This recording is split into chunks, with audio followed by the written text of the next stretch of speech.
Thank you, Haiju. Good morning, commissioners. Good morning. I hope you had a good rest. I now reconvene the general session. Will the recording secretary please call roll? Kirsten Barnes, Catherine Williams Brown, Here. C. Michael Cooney, Here. Marisol de la Torre Escobedo, Anna Marie Francois, Present. Makita Grinnell Shire, Present. Johanna Harwick, Present. Alicia Hine, Present. Terry Jackson, Here. Bonnie Cladd, Present. Kevin Kun, Present.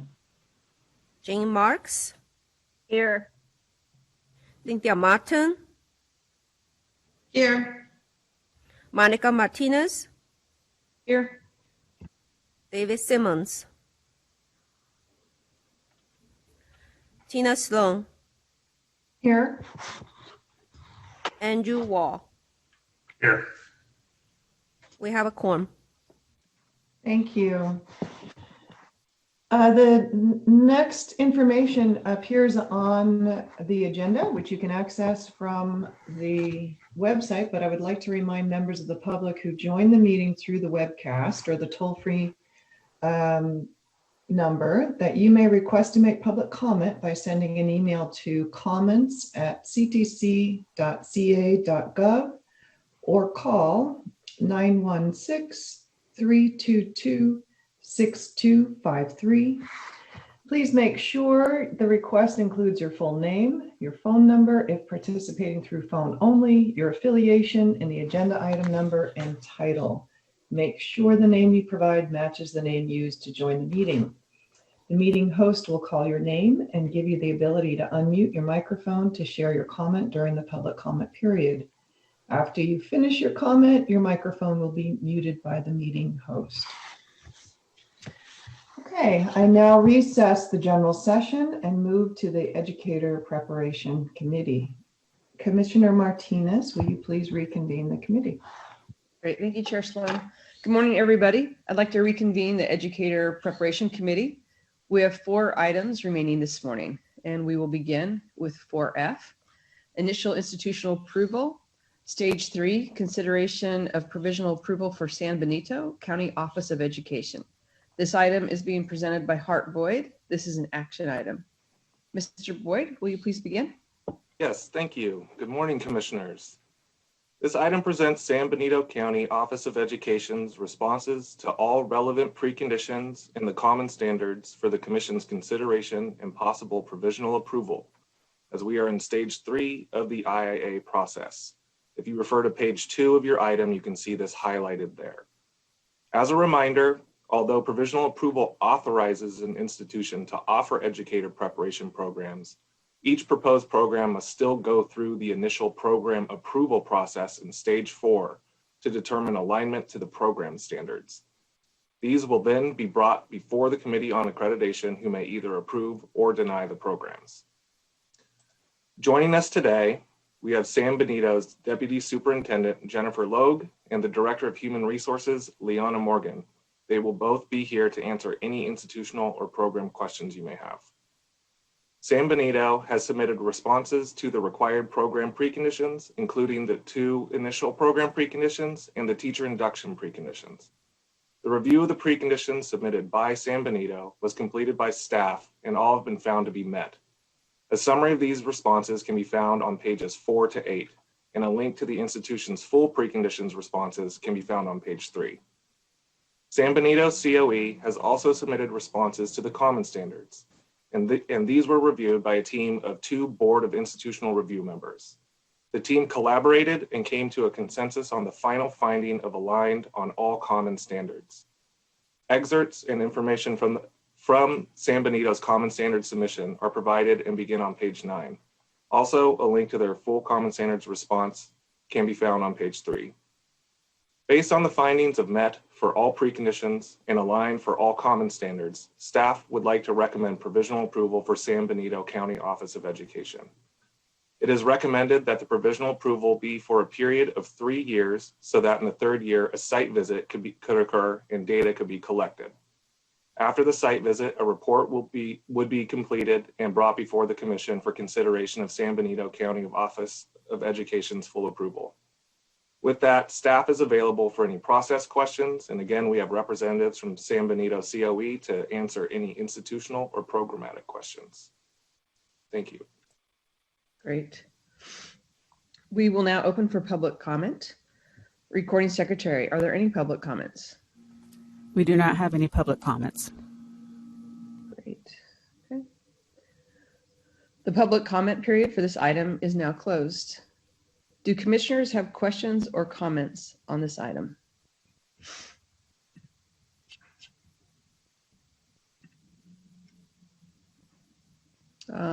Commissioner Francois.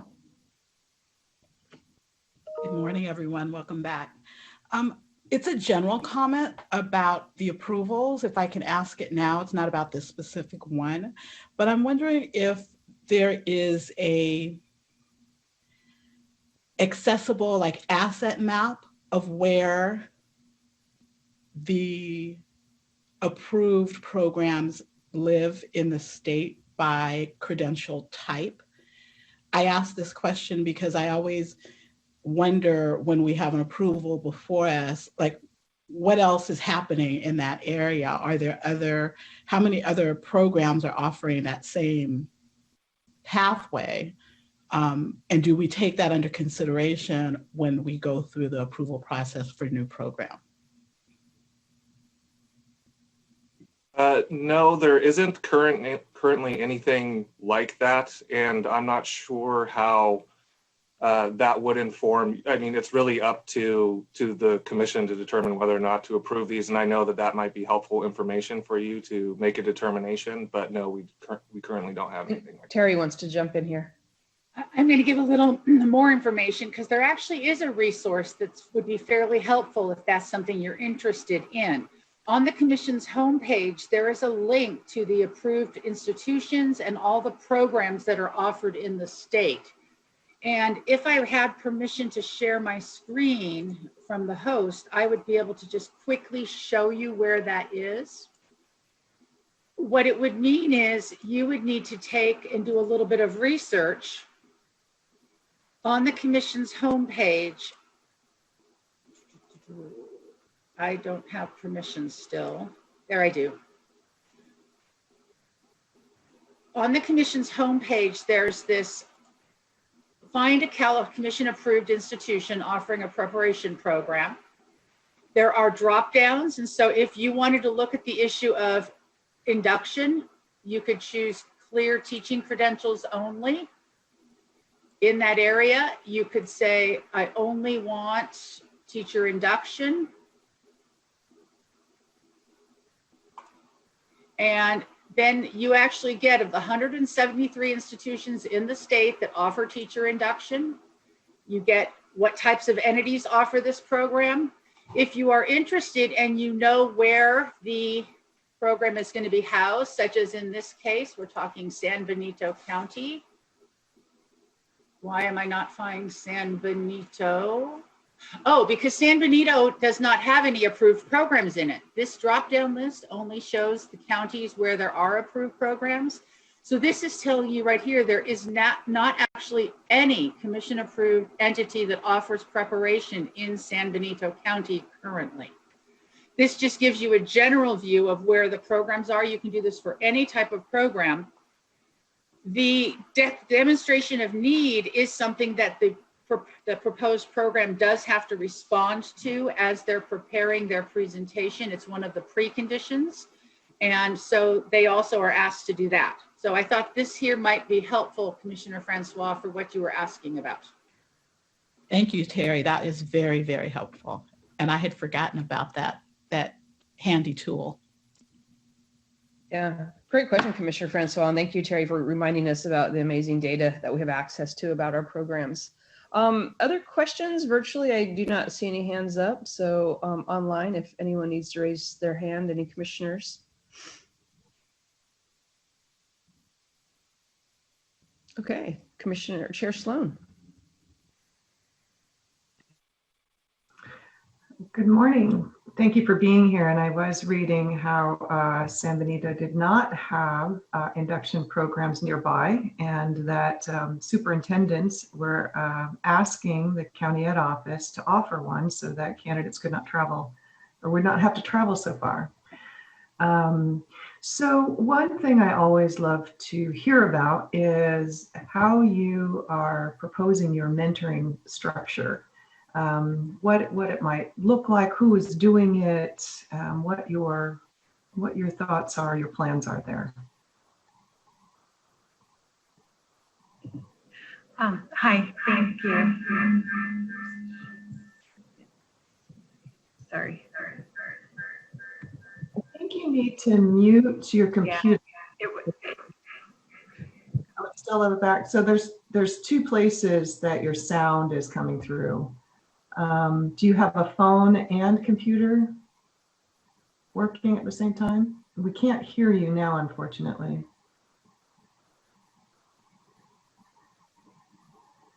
No.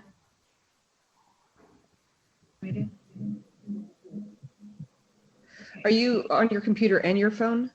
I'm on the computer and in our room, but I have. So so that means somebody else in the room has the sound on as well. So one of the computer sounds needs to be muted. Just turn it off. Just unconnect it. I can see Chair Sloan, you've had experience with this. Is that working now? Yes, that sounded good, Jennifer. Yes, I think it's good. Go ahead. Okay. All right. Can you hear me now? Yes, perfect. Okay. Sorry about that. I think that just always happens. Okay. So, so going back to your question, San Benito does not have any induction programs in our county. So we do have our teachers from all of our districts, for the most part, participate in the New Teacher Project through Santa Cruz or through Monterey County Office's induction program. So what we've done is model our program, trying to take the best practices of both of those. And so in terms of mentoring, we felt that it's very important for our mentors to actually be classroom teachers.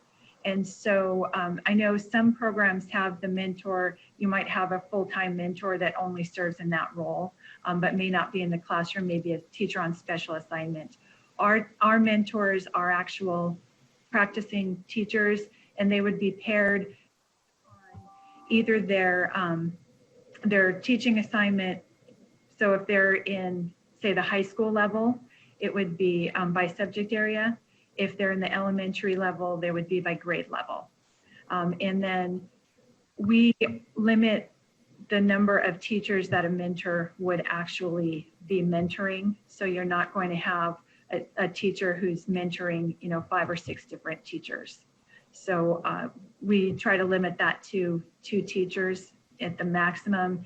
And when a mentor first begins, we prefer them to be mentoring 1 participating teacher.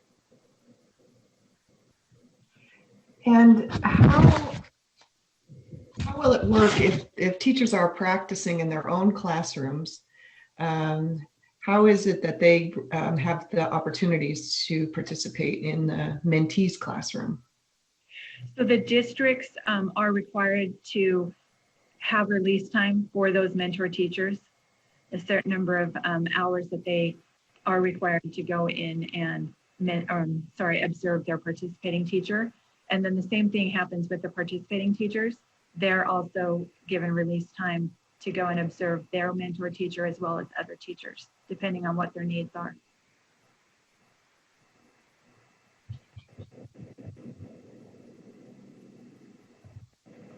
Thank you.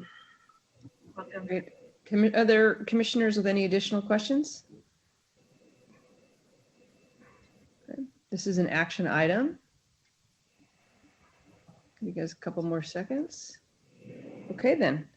Do I have a motion to either grant provisional approval to San Benito County Office of Education and set the provisional approval period to be 3 years, or deny provisional approval? Chair Sloan. I move to approve provisional approval. And a second? Second. Commissioner Hines seconds the motion. Will the recording secretary call for the vote? Kirsten Barnes,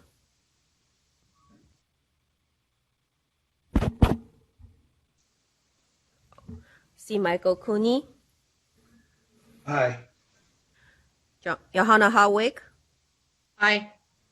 Alicia Hine, Aye. Terry Jackson, Aye. Bonnie Clark, Aye. Kevin Kung, Aye. Jane Marks, Aye. Cynthia Martin, Aye. Monica Martinez, Aye. Tina Sloan. Aye. Motion carries. Great, thank you, everyone. We're now going to move to item 4G, institutional approval, stage 3. Consideration of provisional approval for Los Angeles Pacific University. This item is being presented by Hart Boyd. This is also an action item. Mr. Boyd, will you begin, please? Yes, thank you. This item presents Los Angeles Pacific University's responses to all relevant preconditions and the common standards for the Commission's consideration and possible provisional approval as we are in stage 3 of the IAA process. As a reminder, although provisional approval authorizes an institution to offer educator preparation programs, each proposed program must still go through the initial program approval process in stage 4 to determine alignment to the program standards. At the table, we have LAPU's Academic Dean, Dr. Craig Brewer, and the Assistant Dean, Gordon Jorgensen. They will both be here to answer any institutional or program questions you may have. LAPU has submitted responses to the required program preconditions, including the 2 initial program preconditions, general precondition number 9, and the program-specific preconditions. The review of the preconditions submitted by LAPU was completed by staff and all have been found to be met. A summary of these responses can be found on pages 4 to 9, and a link to the institution's full preconditions responses can be found on page 3. LAPU has also submitted responses to the common standards, and this submission was reviewed by a team of 2 Board of Institutional Review members. The team collaborated and came to a consensus on the final finding of aligned for all common standards. Excerpts and information from LAPU's common standards submission are provided and begin on page 9. Also, a link to their full common standards response can be found on page 3.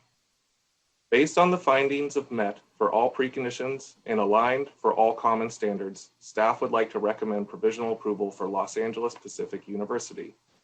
It is recommended that the provisional approval be for a period of 2 years, so that in the second year, a site visit could occur and data could be collected. After the site visit, a report would be completed and brought before the Commission for consideration of LAPU's full approval. With that, staff is available for any process questions. And again, we have representatives from LAPU to answer any institutional or programmatic questions. Thank you. Okay, thank you so much, Mr. Boyd. Recording secretary, are there any public comments? No, there are not. Thank you very much. The public comment period for this item is now closed. Commissioners, do you have any questions or comments on this item?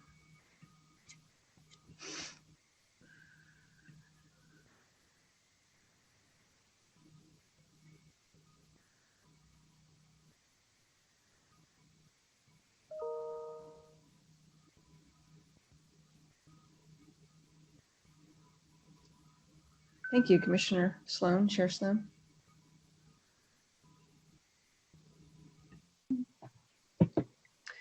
Good morning.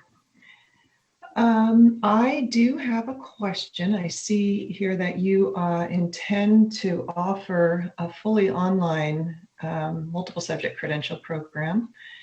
And I wanted to understand a little bit more about why you are offering it fully online, and what that actually means, how you find clinical placements, how you do supervision, et cetera.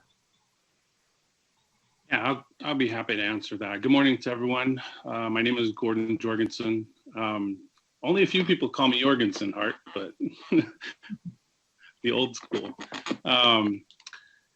We at Los Angeles Pacific, we spun off from Azusa Pacific University. They started doing online courses back in 2011. As time went on, we realized that there was more and more need, especially from non-traditional adult students who wanted and needed the flexibility of an online program. And so as we have grown through the years, one of our programs is a bachelor's degree in liberal studies, which is a pre-teaching program.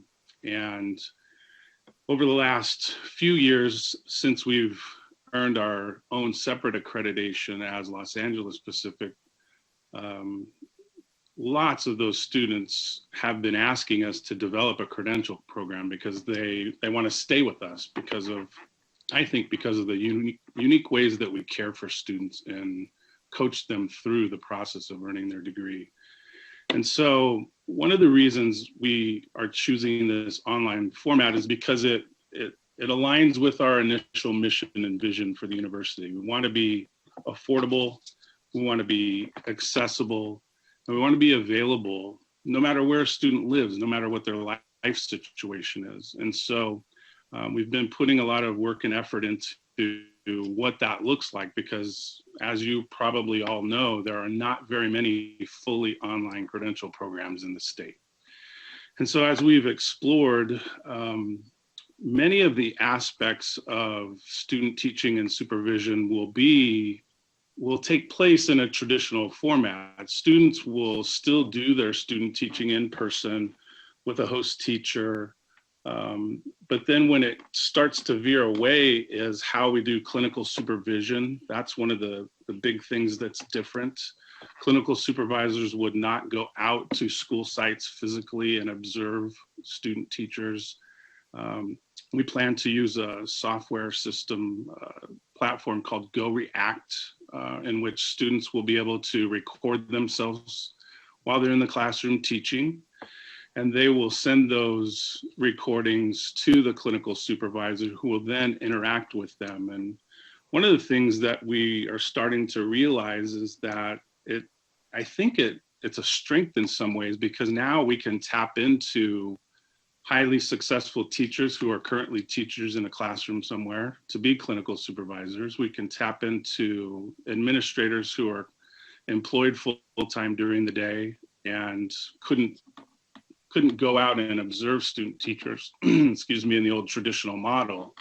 So we have a bigger group of people that we hope to tap into in terms of the clinical supervision piece.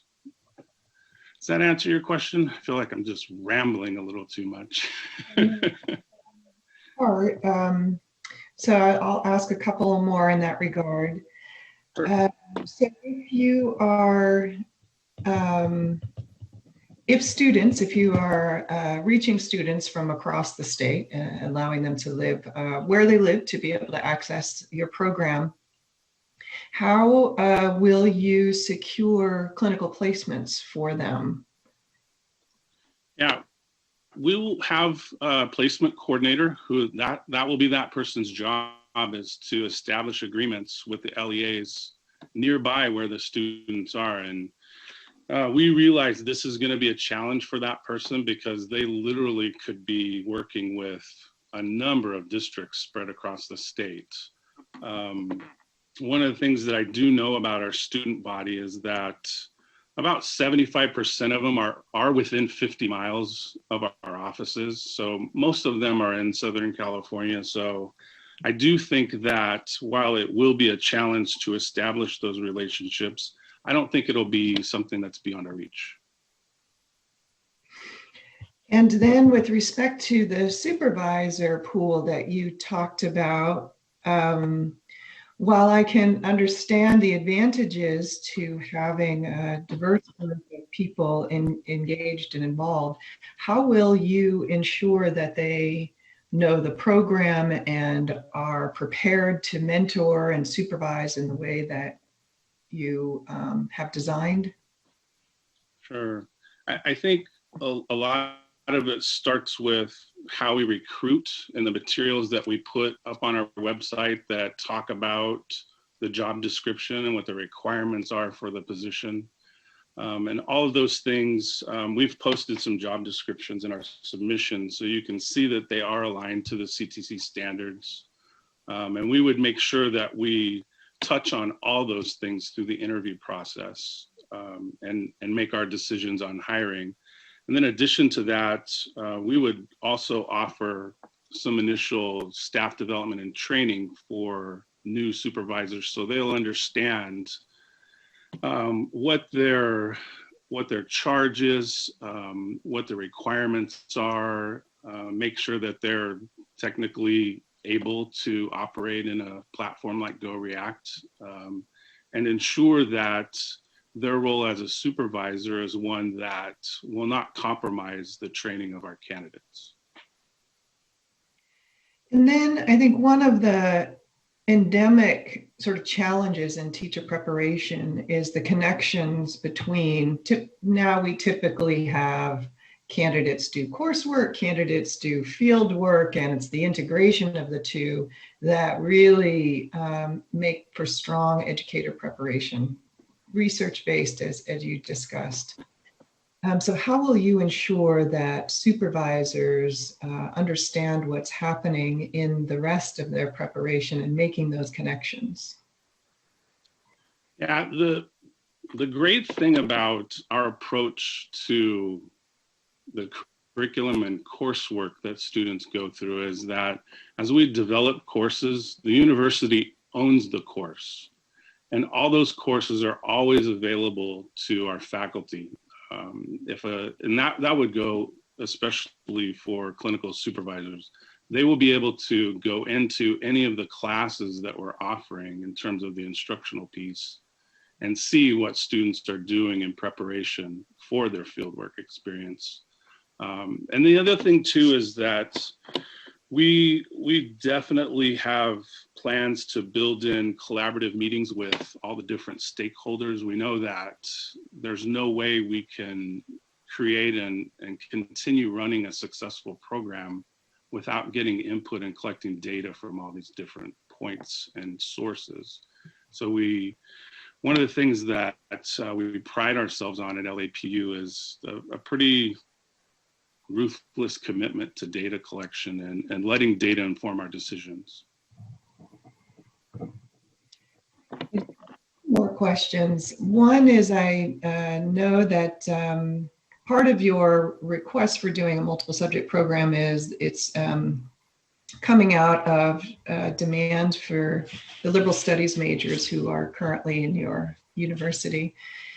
Are you planning, and I apologize if I missed this, are you planning an undergraduate integrated program, or are you planning a postgraduate program? We're actually planning to offer both. Okay. Because we want to be able to provide the opportunity for students who are new or almost new college students to do the integrated program and save themselves some time against that 5th year. And then we also want to provide the credential as a post-baccalaureate program for folks who already have a bachelor's degree. Okay. My last question, I noticed you stated in your application that you have secured written assurances from contracts at both Baldwin Park Unified School District and San Diego County Office of Education that completers of LAPU's proposed program may be hired upon program completion. Can you describe that a little bit further? Yeah, two of the folks who are part of our advisory council come from Baldwin Park Unified and San Diego COE, and they've been instrumental in helping us develop the vision and design of the program and all those different things that we've been working on the past year and a half or so. And the great thing about that is that they see what we're trying to do and the quality of the program that we're creating. And that's led them to tell us that, you know, once we start having students who finish their credential programs with us, that they will have good opportunities to search for and find jobs in those places. Okay, well, I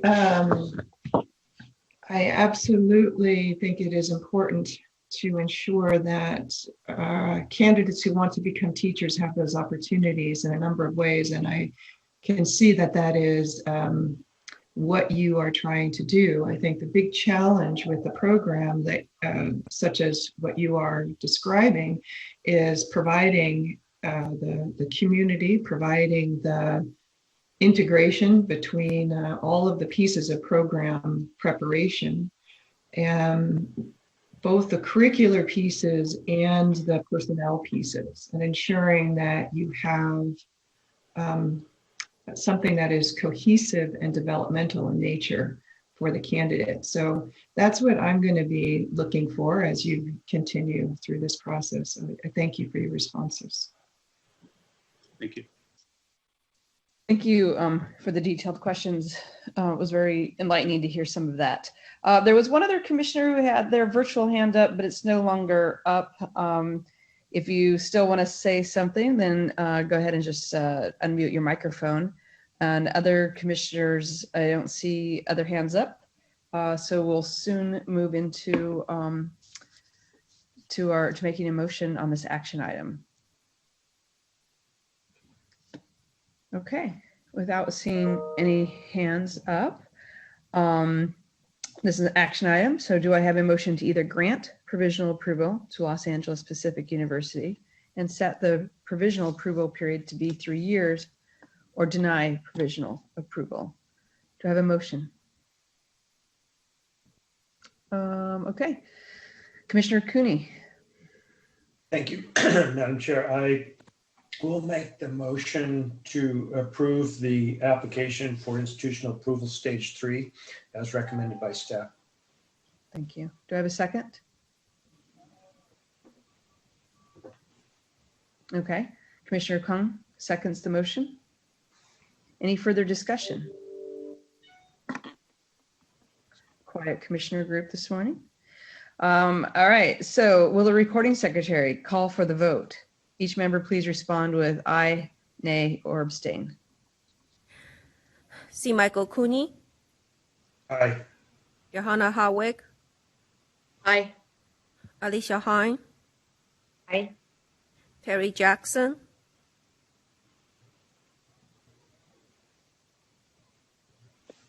Terry Jackson, Aye. Bonnie Clark, Aye. Kevin Kern, Aye. Jim Marks, Aye. Cynthia Martin, Aye. Monica Martinez, Aye. Tina Sloan. Aye. Motion carries. Great, thank you so much.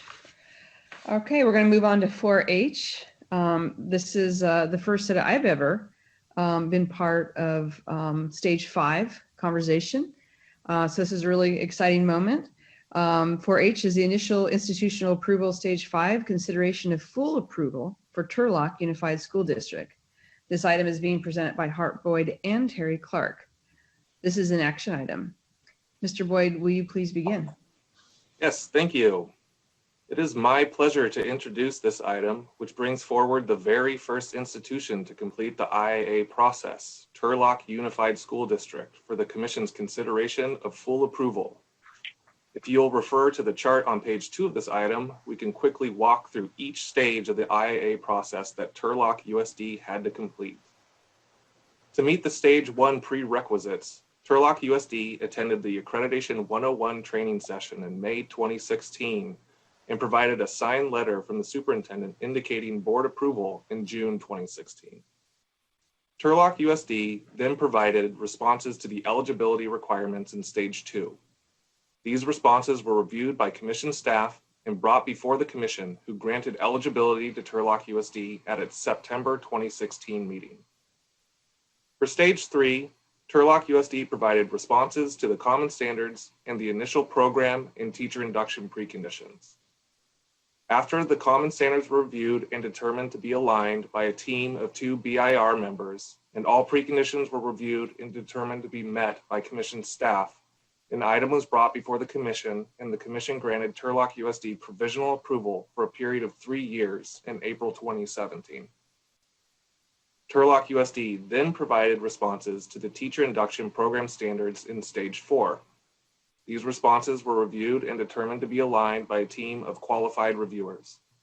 An item was then brought before the COA, and the COA granted initial program approval at its June 2017 meeting. During the 3-year provisional approval in Stage 5, Turlock USD collected data, had an entire cohort of candidates complete the program, and hosted a focused site visit in May of this year. The findings of this visit were presented to the COA at its June meeting. The COA then read the report, spoke with the site visit team and institutional representatives, and have made a recommendation to the Commission.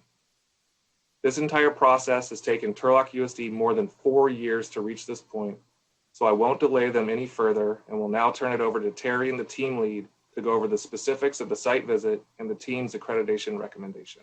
Thank you. Thank you, Hart, for explaining the context of where Turlock Unified is in the IIA process. I was assigned as the staff consultant to work with Turlock Unified in spring of 2019. My job was to provide support for them and then to facilitate their site visit that took place in May of this year. As Hart did mention, this is the first initial institutional approval site visit. Appendix A provided you the history, and Hart walked you through the first number of rows. Moving down to about line 7, you'll see the activities that were completed in preparation for their site visit. Turlock Unified actually participated in each of the Commission's accreditation activities. Each of them was slightly modified because it's in the IIA process. They submitted a program review documentation, which was reviewed by the team that conducted the site visit. Turlock received feedback on that submission. Turlock Unified also submitted a common standards submission. It was reviewed and feedback was provided. Turlock then produced addendum to their documentation. All of this was available on the Turlock Unified Accreditation website. The site visit teams worked with that information before the site visit began, and then on May 11th through 13th, worked with it through the technology enhanced site visit since we were in the COVID pandemic. Appendix B provides the team report from the site visit. It was presented to the Committee on Accreditation in June 2020, and the committee did vote that if this had been a regular site visit, they would have granted Turlock full accreditation. I'm now going to turn this over to Barbara Howard, who is the team lead for this site visit, who will share a few thoughts on the initial institutional approval site visit process and Turlock Unified's work. Barbara. Good morning. Good morning. Thank you so much, Hart and Terry. This was truly a great professional experience to be part of this initial institutional approval focused site visit for Turlock Unified School District's teacher induction program. I would like to thank Terry so much and my colleagues Kimberly Lilienthal and Julie Sheldon for their thorough preparation and their conscientious work throughout the site visit, throughout the process. Special thanks also go to Turlock's program director, Denise Duell, for her conscientious preparation every step of the way and her diligent response to all the requests that we had during the visit. The team conducted interviews with all constituent groups, including district leadership. In the examination of this evidence, the team found that all program and common standards were met. Several particularly compelling facets of Turlock's program led the team to that decision. First, the candidates affirmed that their induction journey was very meaningful and supportive. Their experience focused on their own individual learning goals and includes a strong system of personalized support. Completers and mentors were also overwhelmingly positive, and noted that the program regularly made changes based on feedback and data. In my interviews, I did not hear one single complaint from candidates or mentors. Rather, we heard about a valuable experience that they very much appreciated.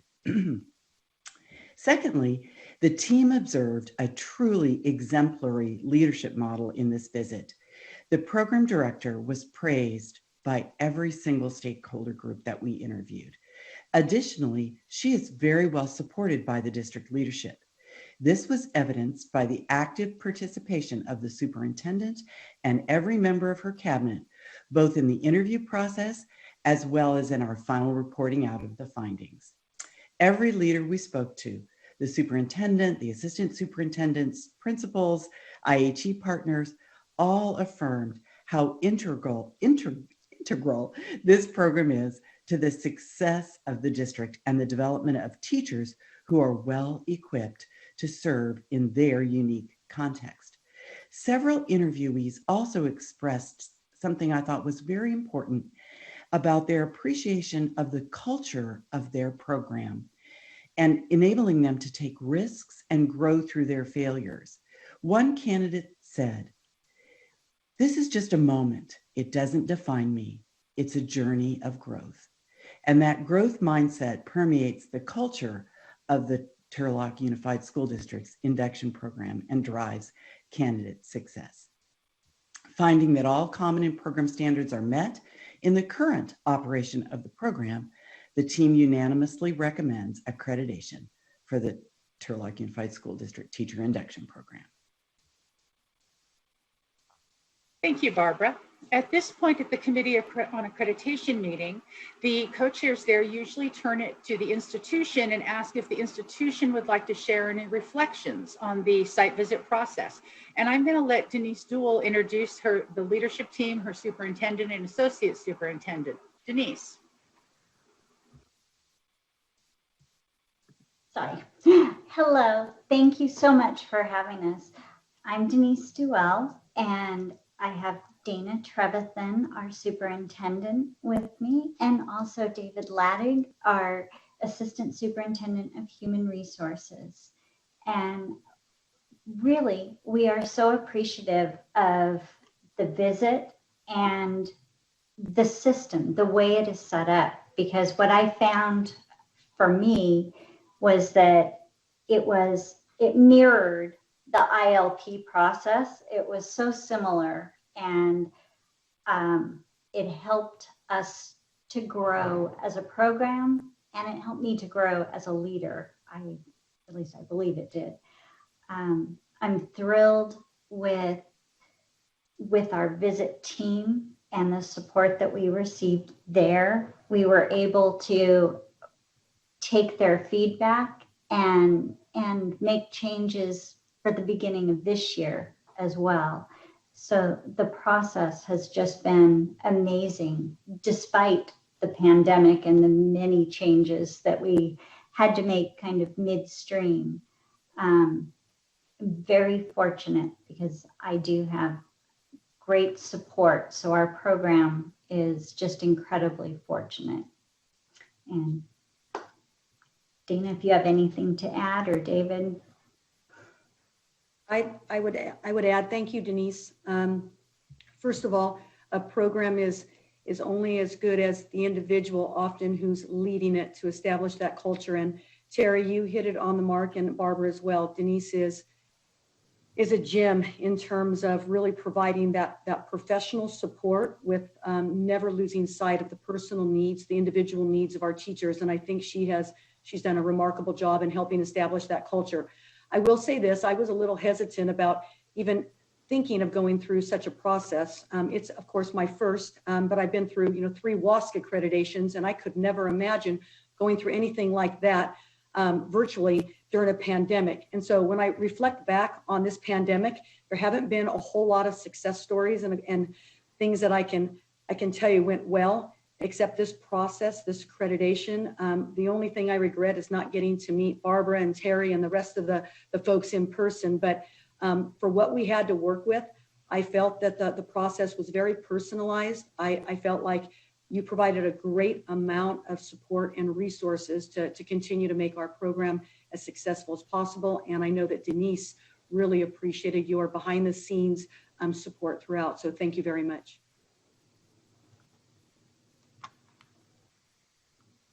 I'd just like to add as well, from the HR perspective, we do have a very good relationship with local university here in Turlock, and we do spend some time over there in the teacher credentialing program, and we take a lot of questions about what does the support look like for beginning teachers, and it's just so it's just a wonderful opportunity or ability to be able to speak so highly of our induction program. They hear a lot of great things about it.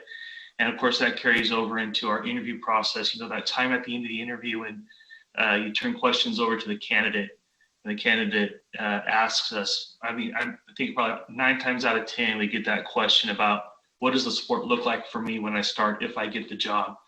And it's just the work that Denise does really provides confidence for us from an HR perspective to recruit young teachers to get them started off right in their career. So thank you.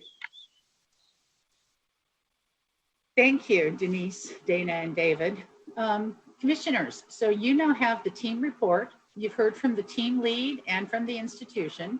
You have the recommendation from the Committee on Accreditation that they would have given this institution full accreditation. So it's up to you now to decide, has Turlock Unified successfully completed the IIA process, and should they be granted full approval as an institution offering educator preparation in California?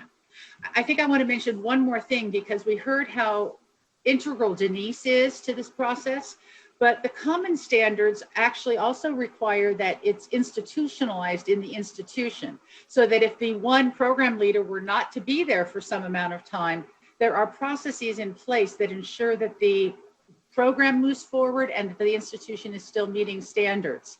And I think Barbara would agree, the team found that this is institutionalized in Turlock Unified School District, and that is one of the reasons they met all the common standards. This concludes our presentation, and the team lead and the members, the representatives of Turlock Unified are available to answer any questions if you have them. Thank you so much. Thanks for the comprehensive description of the work, and for everyone who's involved and everybody who took the time to be here today for this really, monumental moment for this institution and this district. We're now going to open this up to public comments. Recording Secretary, are there any public comments? We do not have any public comments for this item. Great. I'm now going to turn over to the commissioners. I do see that we have one question by one of our commissioners, and I will also ask a question. So I'm going to take the chair's role and go ahead and ask my question first. Mine is actually really probably a little myopic, but it's just curious. I'm just curious. Maybe you guys can just kind of educate me and help me understand something. So all the findings for the standards were consistent, but the last one under standard 1 on page 14. And I'm just curious about that, since everything else was consistent. So I'm just wondering if you guys can help me understand a little bit about that standard, what you were looking for, and maybe what you didn't see that had it be inconsistent, or what you weren't able to given COVID. Terry? I'll just give a little overview before Barbara talks about the team finding. The standard can be met even if one or more components is inconsistently applied. So it does not have to have consistent on all aspects for it to be met. But Barbara is the one who can best respond to you as to what did the team see there and what do they think needs to be in place. Thank you. Barbara? Right, thank you. So this was the question about the communication between the director and the credential program. Is that right? Would you mind just refreshing that note there? Yeah, yes. I can. You want to do it, Terry? That is that last part of Common Standard 1. The education unit monitors a credential recommendation process that ensures that candidates recommended for a credential have met all requirements. So the education unit is monitoring the process. Right. And so what we found was that it's a small district, and Denise is very in constant communication with the credential department. And so there's an easy sort of natural flow but there wasn't a real system that included checks and balances. And that's what we were looking for. So it wasn't that we even saw it necessarily as a problem, but one of the things that we wanted to ensure was that there is a system in place so that things will continue to move smoothly. So that was really what that comment was about. Thank you. Does that answer your question? Let me help a little, Barbara. Your audio was lagging just a bit there. The teams usually look for who beyond the credential analyst who submits the recommendation and the one program coordinator who tells the credential analyst to submit the recommendation.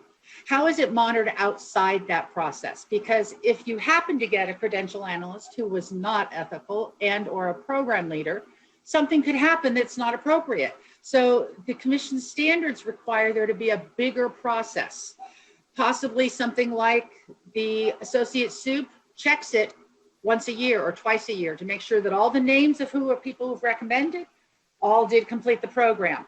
Or the advisory board might get a report on an annual basis. This is exactly the same thing that's asked for at all institutions. What is the monitoring process that the unit as a whole, the institution, the College of Ed, the department uses to ensure that the appropriate people are recommended for the credentials? Great, thank you. It really helps me understand the process and what we're looking for, so I really appreciate that. Commissioner Brown, I believe you have your hand up. Yes, this is an exciting moment, Commissioner Martinez, when we get to 5. I was interested in the institutional summary. You were describing an advisory council and said it was an active advisory council with a range of stakeholders. I wonder if you could just elaborate a little bit on that advisory council and its functions. And interesting, that kind of follows up one of the comments that Terry had. I would be happy to speak to that. Our advisory council is made up of our curriculum, our director of curriculum and instruction, a mentor, former candidates, and our assistant superintendent of HR, our director of HR, a secondary principal, and an elementary principal, as well as a member of our special education department. We've tried to keep it very well-rounded and with people who truly understand induction because they have gone through the process. And this visit has actually strengthened them. We meet quarterly, always, and share data. They get to see the results of our surveys and things like that. So they understand what's happening in induction. And when decisions need to be made about potential changes, they are the ones who vote and help me to make those decisions so that we are keeping true to our other stakeholders. And with that particular standard that had the inconsistent, that actually helped us because it didn't occur to me that really, other than the conversation that we have between our credential analyst and myself, it didn't occur to me that there should be a deeper process to double check that. So it's been wonderful because now I understand that really at the end of the year, I should just bring those people before our advisory council, the names, and double check the credential standing, make sure that they're ready. So that's been helpful as well. Denise, I'm not sure I heard you mention that the preliminary teacher preparation program also has a representative on your advisory council. Isn't it from CSU Stanislav? You are absolutely right. Thank you very much. Yes, Dr. Juan, absolutely. You jumped to my next question, Terry. That was just great. I was wondering if you would consider having someone on that advisory council, and I think it's a great idea. I'm embarrassed that I forgot her. We work very closely together all the time, so. Great. I don't see any other questions in the virtual section, but Commissioner Sloan has a question. Chair Sloan.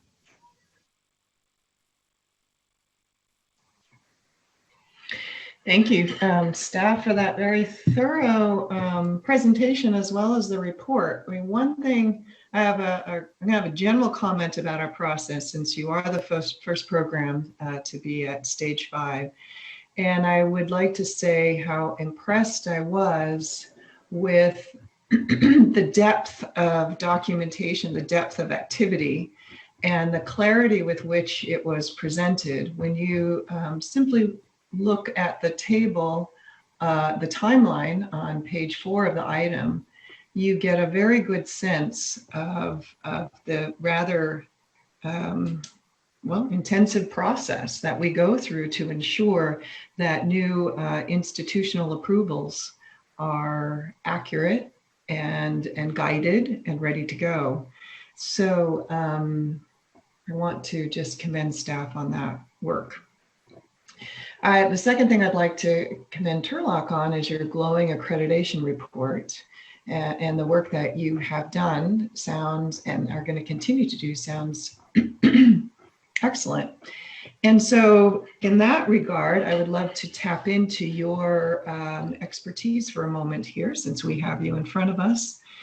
2020-21 is going to be a very different year. And thank you for being here with us, because I am sure all of you are incredibly busy every single day right at the moment. What I would love to understand is 2 things. One, we at the Commission are relying heavily on new teachers' individual development plans as they go into induction, to ensure that induction programs understand where specifically they're going to need additional supports, particularly those 2020 graduates of programs.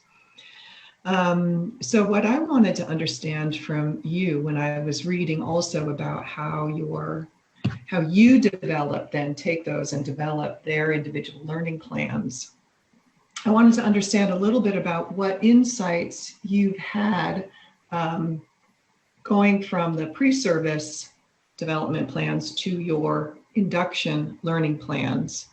What you've seen as being effective in terms of what candidates have brought with them, and what has potentially been less effective. Ooh. Thank you very much for your question. I hope I can do it justice.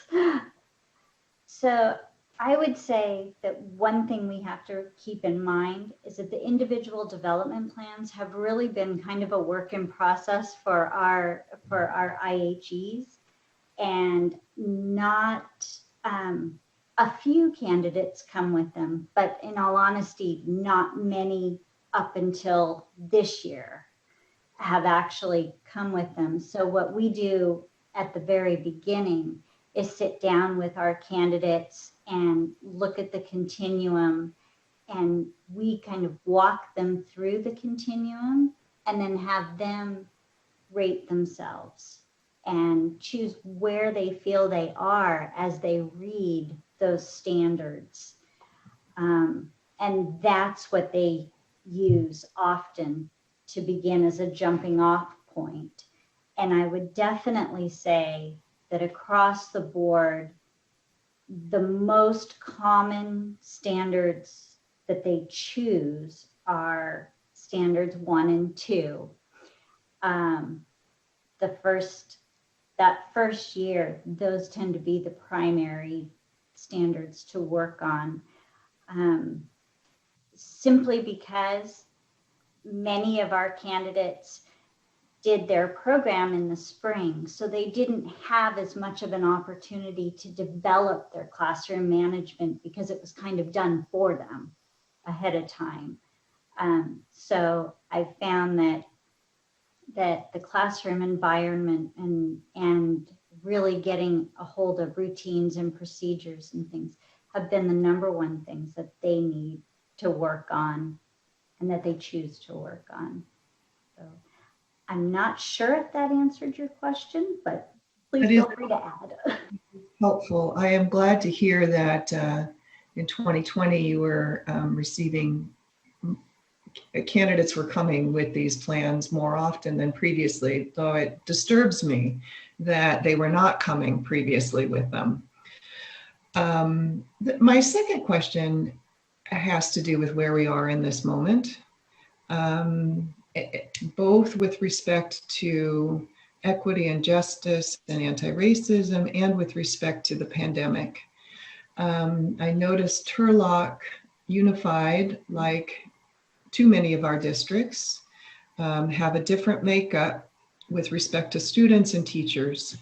So I believe I saw you have students, TK-12 students make up, Hispanic students make up about 58% of the student population, and certificated staff make up about 25% of that population. And then white students make up about 30% of the population, and certificated staff are about 68% of the population. And so I was just curious about how you are thinking about induction, planning to conduct induction here, probably starting now.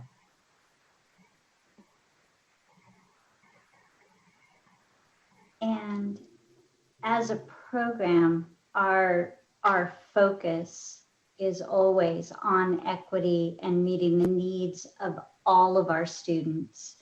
In fact, on our ILP, that's actually our guiding question, is how does this, whatever this is, how does this impact learning for all students?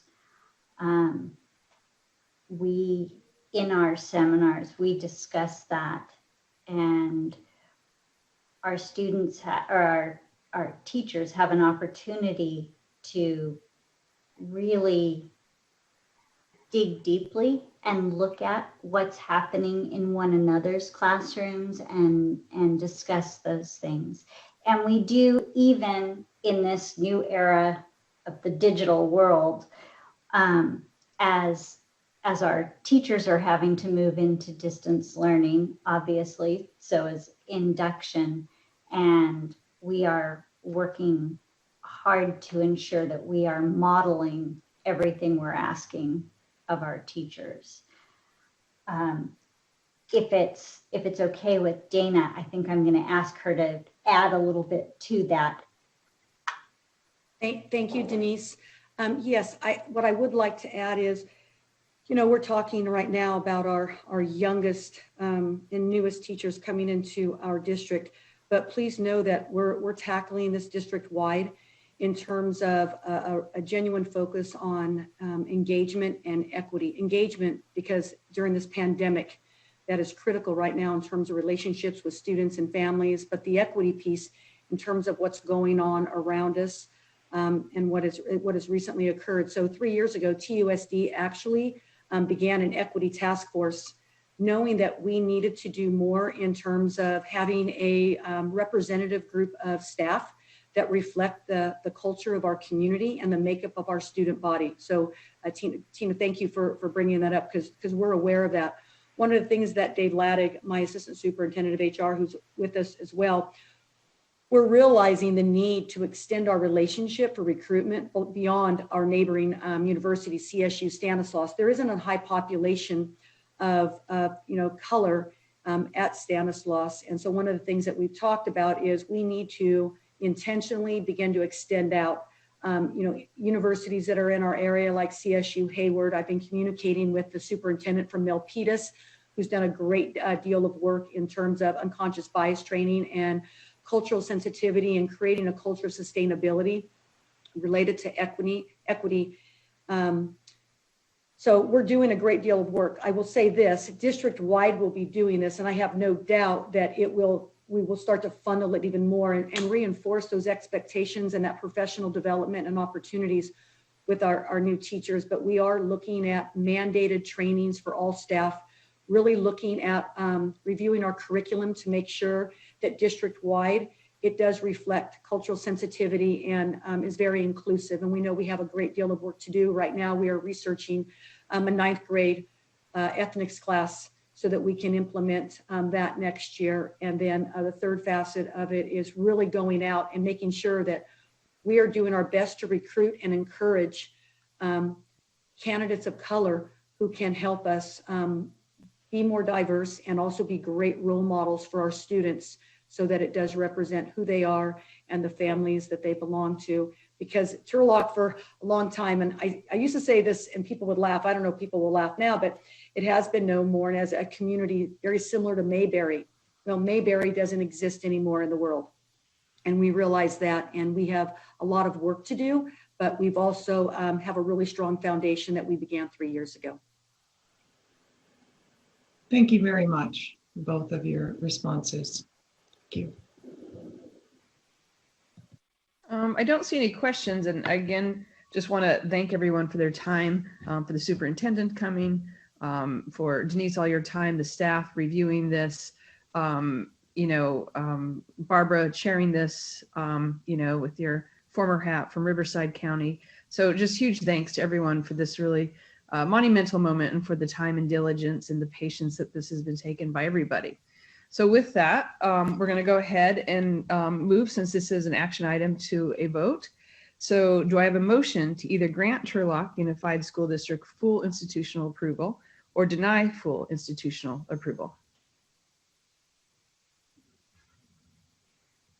Okay, Commissioner Hind makes a motion to grant Turlock Unified District full institutional approval, and Chair Sloan has a second. Any further discussion? Will the recording secretary call for the vote? Each member please respond with aye, nay, or abstain.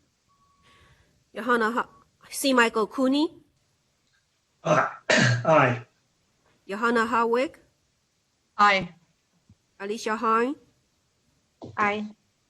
Harry Jackson, Aye. Bonnie Clark, Aye. Kevin Kung, Aye. Jane Marks, Aye. Cynthia Martin, Aye. Monica Martinez, Aye. Tina Sloan. Aye. Motion carries. Congratulations. Thank you very much. Big applause by everyone. Again, thank you for your time, and we will now move on with our next item. Thank you, Terry. Barbara.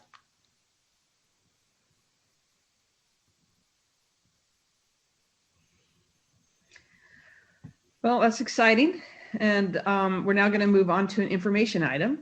So item 4I, yes, the last of the agenda item under education preparation, is a study session on micro-credentialing. This item is being presented by Jake Schuler and Lisa Lachlan-Hoshe. I'm not sure if I got that last name right. Okay, great. From American Institutes Research. This is an information item. Mr. Schuler, will you please begin? Morning, commissioners. As Commissioner Martinez stated, this is an information study session item on the topic of micro-credentials, and will include a presentation from Dr. Lisa Lachlan-Hoshe, Director of the Center on Great Teachers and Leaders at the American Institutes for Research. One thing to note about this item, there were updated articles and presentation materials that are now fully ADA compliant that were reposted and posted this morning. So if you're looking for those materials, please refer to the meeting agenda for those updated links. With that, I will turn it over to Dr. Lachlan for her presentation. Thank you, Jake. Good morning, commissioners. It's great to be with you all. I am going to pull up my slides here and hopefully be able to share those all with you. It's going to take me a minute just to get set up here.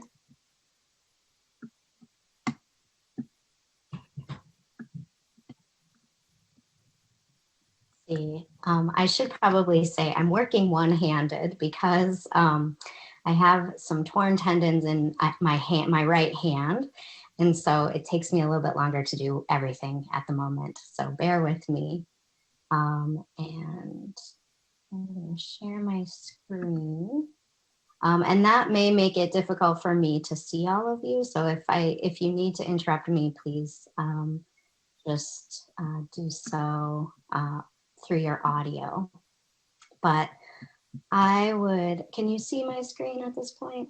Yeah, okay. We can, thank you. Turn us into the PowerPoint mode, and hopefully that allows you to see the slides. Is that right? And again, Right now it's not in presenter mode. We can see all the slides on the left and then the main slide in the middle. all right, my apologies. I think that's going to be a little bit tricky. So what I might do is just make this bigger. And then that allows me to also see. Brilliant, thank you.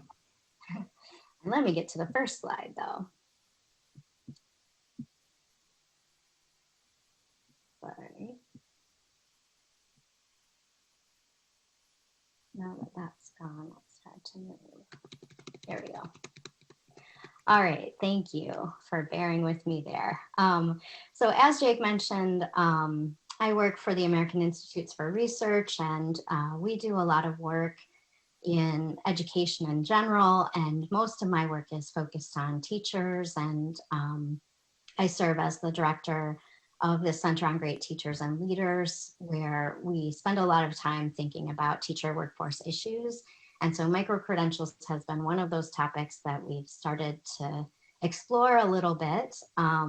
And in some cases, we've developed some micro-credentials. And at this point, we're really turning our attention to thinking about the research around micro-credentials and their impact on the field.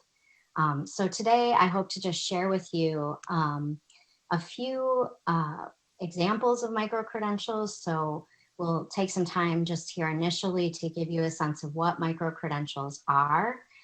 And then I'll share with you a few examples that are ideally relevant to the current state of education. And then talk about how they work in action. So there are a variety of ways that micro-credentials are used, and you can see here 3 broad topics that we'll talk about in terms of using them for the documentation of professional learning, or broader educator talent management, or license renewal, or certification requirements. And then toward the end of this presentation, I'll talk a little bit about policy considerations and also the research questions that still remain and really are at top of mind for myself and my colleagues. As I mentioned, I work with AIR, and within our work, we spend a lot of time thinking about talent development and the teacher workforce. And so this graphic that you see on this slide is an image that's taken from our talent development framework, which highlights the work that we do in thinking about talent across the teacher pipeline and the principal pipeline as well. Everything from the pathway into the profession to pre-service preparation to induction, and then into professional learning and beyond into teacher leadership opportunities and other opportunities that teachers have throughout their career. So we take that perspective as we look at micro-credentials, and you'll see that as I go through this presentation this morning. So just to get on the same page, within the documents that you all have associated with the agenda, there's this excerpt that allows us to kind of dig in a little bit to what micro-credentials are, just an example.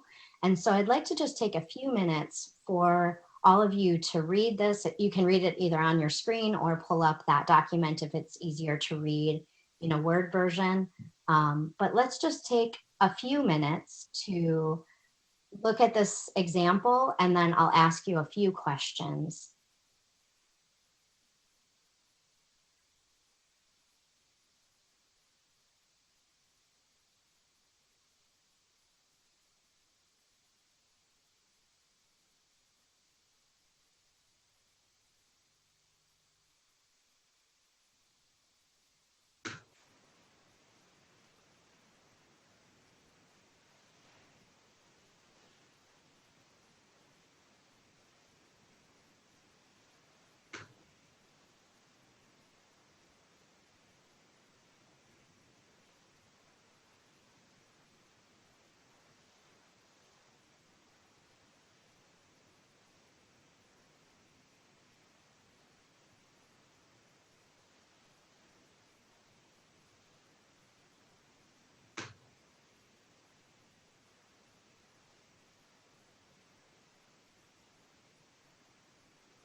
let's just take another minute.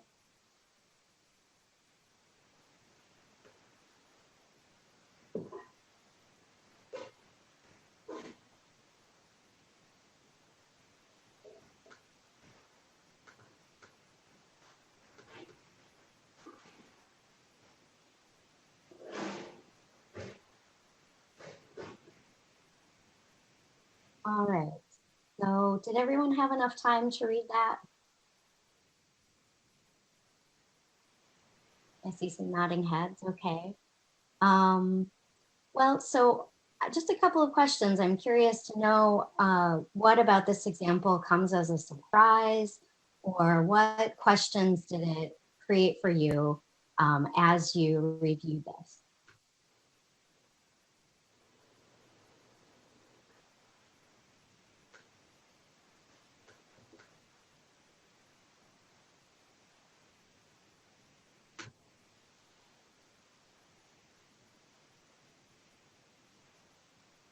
The quiet group this morning. This is Commissioner Hartwig. I'm totally new to this idea of micro-credentialing, and so the idea that you could have such a very specific skill that you are working on, is how to better do your morning meetings, and could seek to improve on that extremely specific activity is is very different and new to me. I'm not in the education field myself. I'm an attorney. But I really like the idea because I could see it being extremely appealing to educators who are further down the line and are really looking to hone some very individual, particular new skills. But that's surprising to me, just the idea of it being something so small and discreet. Thank you. This is Commissioner Grenoshire. What struck me is with micro-credentials is the teacher herself or himself gets to identify the area of interest and expertise where they really want to hone in and focus on in a really deep way. And I really appreciate that work. Excellent, yes. Very job embedded and differentiated to the focus of the need of the teacher. Excellent. I would add, it's also a demonstration, right? So it's more of kind of consistent with performance tasks and demonstrating competency. I appreciate that. Excellent, yes, yep. Very competency based. So any last comments? Well, this is Commissioner Marks. This is brand new to me, and I'm in education. I'm in the classroom every day. I do work at a different kind of a school, but I'm struggling with, and maybe this is just me, I'm struggling with how this is different, micro-credentialing, from professional development seminars. Sure, and I think we'll get to that in the presentation. So hopefully we'll answer that question, Commissioner, and if not, at the end, we'll have plenty of time to discuss too. I noticed Commissioner Clapp was trying to speak too. I think you should just jump in. I was doing my digital hand. So what you asked, like, what did we notice and what questions do we have? And what I noticed about it, and I think it's been mentioned, is the idea that the teacher, it's very specific and very need-based, what the teacher needs in time they were able to go and get support with. And my question, I guess, is how with micro-credentialing, like something so specific, how these things could be grouped. For instance, maybe there's a larger picture about student engagement, and this thing about morning meetings might fit into this bigger picture where a teacher could develop a set of skills around a kind of a set of, or a topic or a theme. And so I guess a question would be is how do we keep the balance of the really specific needs that the teacher has, but also with some kind of organizational, like what's the bigger picture with all of these smaller things? Excellent, I appreciate that. Yes, and that I think is what we'll talk about a little bit today. We'll start at the micro level and walk through a couple of examples, and then think about what this means for policy and the purposes of this work. So thank you all for that. And I can't see everyone, so is anyone else trying to chime in? This is Cindy, sorry, Cindy Martin. I will echo what I just heard about this is very micro when we talk about a morning message. I don't think the message here is giving a micro credential for a teacher to get more proficient at doing a morning meeting. The morning meeting for SEL and the bigger concept around pedagogy, it goes back to a conversation we had yesterday about the professional teaching standards and how important SEL is, that it's a bigger body of work. And so I think when we think about the word micro, we need to think, what are we talking about? How micro, how small? Are we talking about breaking down the elementary school day to every 30 minutes and get a micro credential for shared reading and then guided reading and independent reading and morning message? I don't think we're talking about that. I think we're talking about larger pedagogical skill set. And to show competency, this example here is showing competency about applying social emotional learning to maximize, how do you do it during the meeting setting?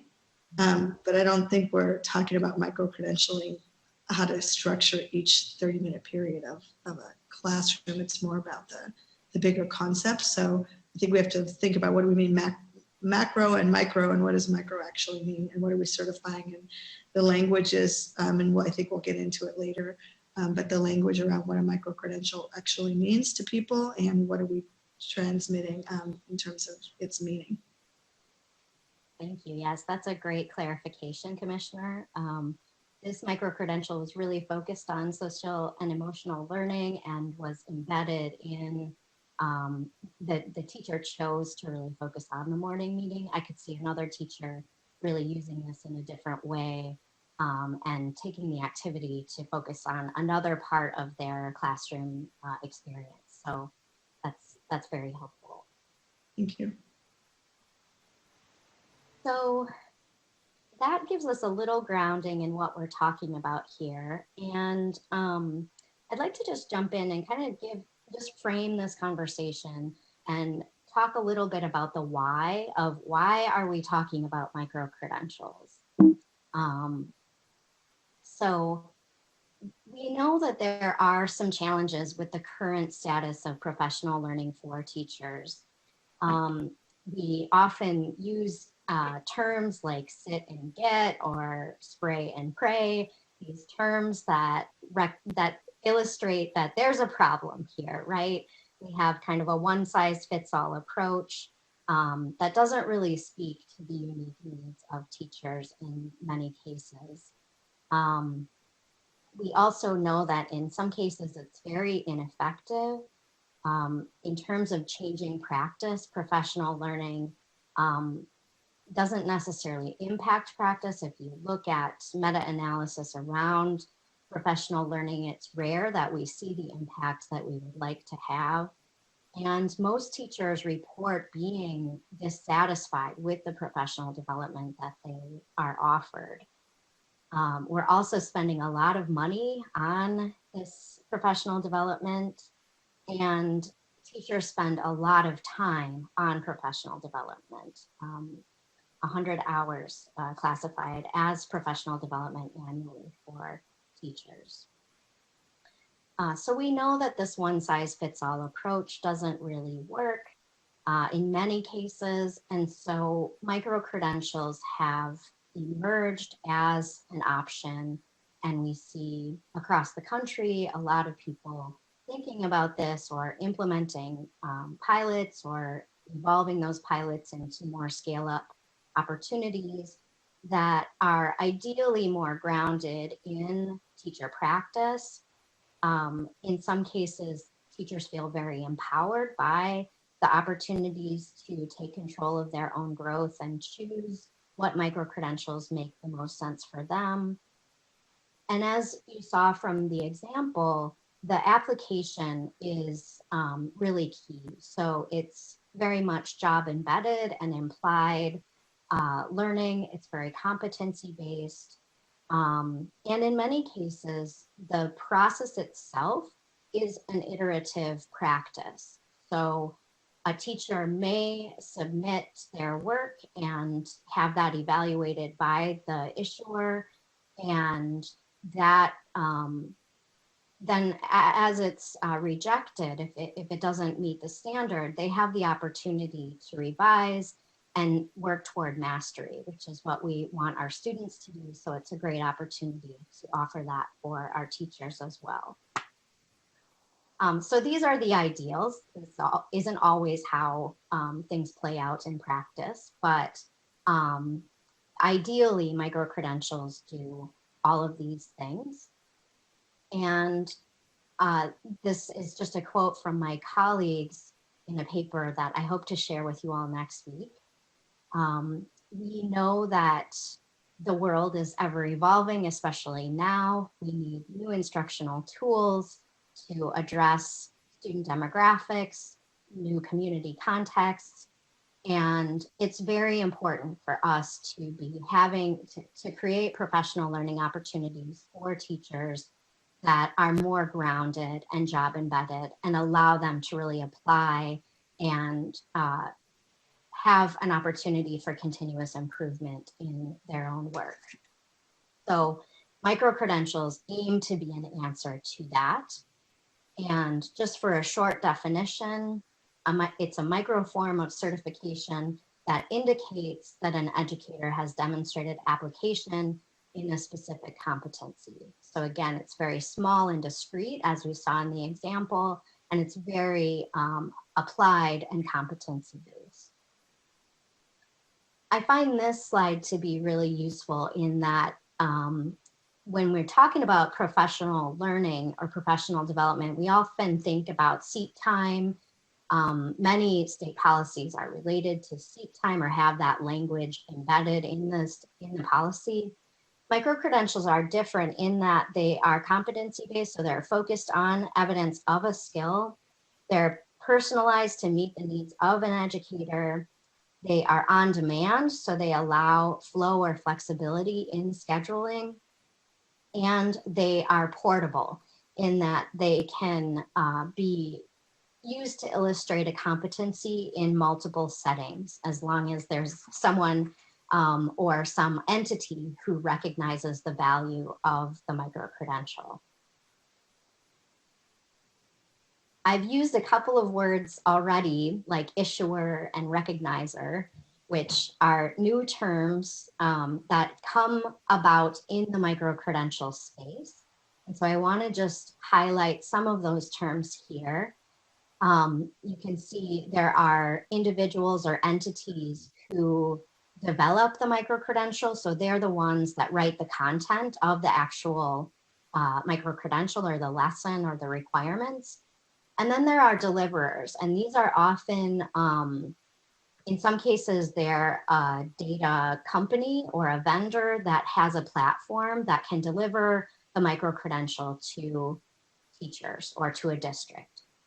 And then, as we saw in the example, there's an evaluator. So that in some cases is the same group as the developer. They may develop the content and also evaluate it and tell the teacher whether they have achieved the micro-credential or not.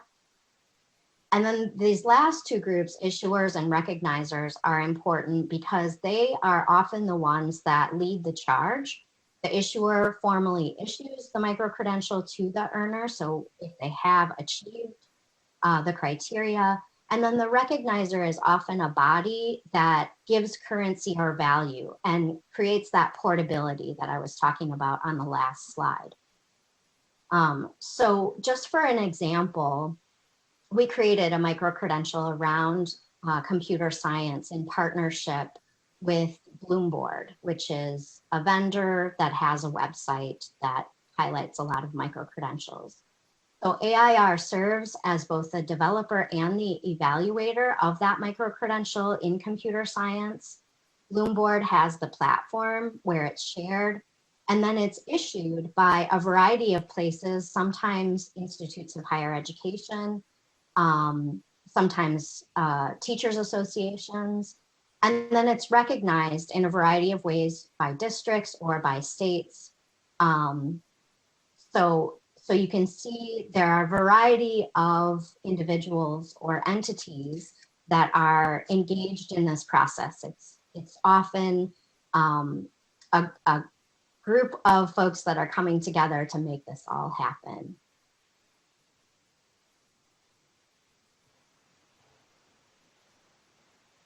we recognize that there is a need for a more focused research base around micro-credentials. We're very early in the stages of understanding the evidence base or knowing the impact of micro-credentials.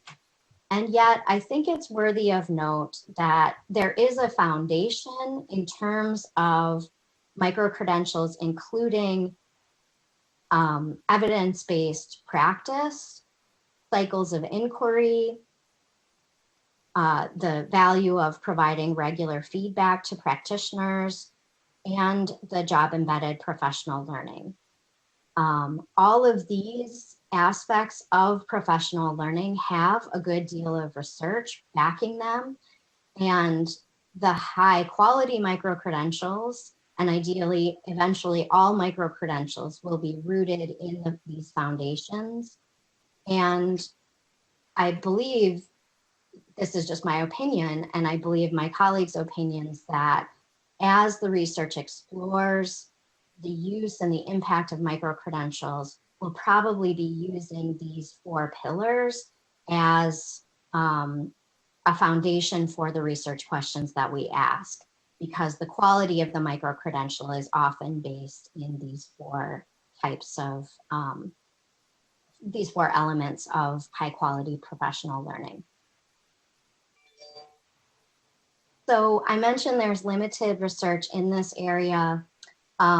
We do know, just from the early studies that have been done, that teachers like micro-credentials.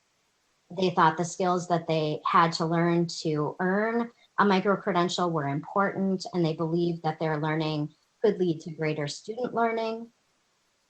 They felt their practice improved, and they use what they learn in their teaching. And we also have learned from the research that the design of the online platform has an effect on teacher experience, which is probably no surprise. So now I'd like to walk through a few examples, the first of which is on career and technical education and computer science. This is the one I mentioned earlier. And essentially, as I mentioned, we partnered with Bloomboard to develop the content here. And the micro-credential has 4 separate parts. So once the 4 parts come together, it's called a cluster. So this is a cluster around computational thinking and focuses on asking the teacher to analyze their classroom instruction and identify 2 activities that they have previously taught that are related to the selected computational thinking practices. So this is grounded in the computer science standards. And so they select those practices, they provide short descriptions of the activities and the lessons and how they connect to the standards. And then they design a lesson to be completed within 1 class period to fully integrate 1 computer science standard related to the selected computational thinking practice. After they do that, they respond with an overview of the lesson, a description of the classroom setting, and the formative assessment that they will use. They'll implement the lesson and then share student samples of the work as evidence of that implementation. And then they'll evaluate the lesson success and write about the strengths and the areas in need of improvement. So that's the first example. The next is around equity, and I wanted to just highlight that Digital Promise has a great tool that is hyperlinked here. It's called the Micro-Credential Explorer. They have dozens of micro-credentials on their website, and so you can kind of hone in on a variety of clusters. And for this purpose, I honed in on the topic of equity. And then I asked it to hone in on classroom teacher. They have a variety of audiences, even outside of education. So I think that's important to note that Micro-credentials are used in a variety of disciplines outside of education. But for this example, I honed in on classroom teacher. And so you can see here, there's a cluster of 6 micro-credentials, one of which is anti-bias instruction. That's there in the center of that image. So we're going to just dig down into the anti-bias instruction micro-credential within this equity cluster and talk a little bit about what this looks like in practice. So this is a micro-credential that, again, it's focused on anti-bias instruction. It was developed by Educators Rising. It's based on the work of the Southern Poverty Law Center and their project Teaching Tolerance. And it's grounded in these critical components of anti-bias instruction. And all of this, if you want to dig in deeper, is on the website. You can see what all of those critical components mean in terms of anti-bias instruction. But in terms of what it means for the teacher, this next slide gives us a sense of what they're expected to do. So a teacher would review a variety of material that's focused on those 5 elements of, what are they called? The critical components. So they review all of that material, then they informally observe their own teaching practice for anti-bias instruction.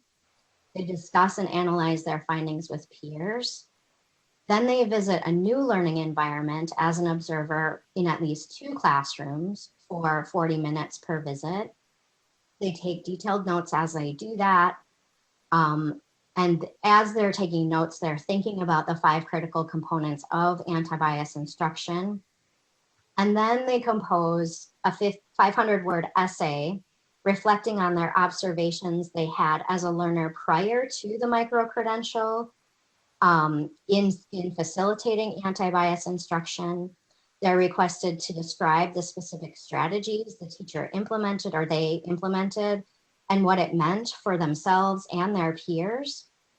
And then they use the 5 critical components of anti-bias instruction as a guide for framing the experience of their teaching and the teaching that they observed.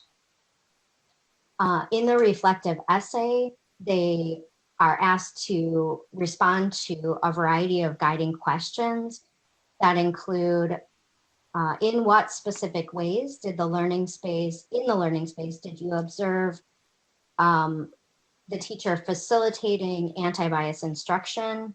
In what specific ways did it fall short? What are your recommendations to strengthen students' access to anti-bias instruction? And what are your specific plans to prepare yourself to implement and sustain anti-bias instruction in the future when you have the main responsibility for a learning space? So that gives you an example. And again, that's just one micro-credential within a cluster of 6 focused on equity. This next example is around virtual teaching. And again, it's from Digital Promise using their Micro-Credential Explorer. And I want to just give you a sense of the amount of, or the number, the depth and breadth of micro-credentials that are on their website and how it relates to virtual teaching. So this is just on the topic of digital and media literacy. You can see there are over a dozen micro-credentials related to the topic of digital and media literacy for classroom educators, including assessing student media, evaluating online information, directing digital media, implementing media projects in the upper grades, and so on. So lots of good information there.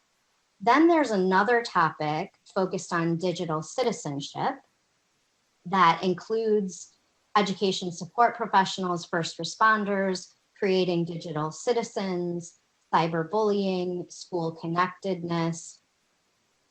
And then another that has really targeted micro-credentials focused on the digital divide, developing a virtual desk for digital learning, conducting a needs assessment for virtual or digital learning, and engaging in continuous improvement for digital learning, all of which seem very relevant to today's educational environment. So they've taken these 3 topics and they've pulled together items from each of these clusters to highlight a transition to digital learning badge, or I guess it's a cluster, in that it includes these 5 micro-credentials that are very relevant for the transition that teachers have experienced as a result of the pandemic. So you can see all of these here. I think they may adjust this in the future and just create, as I said, a cluster focused on this. But at this time, they at least are pulling these together on their website to highlight these ones that are really critically relevant at the moment.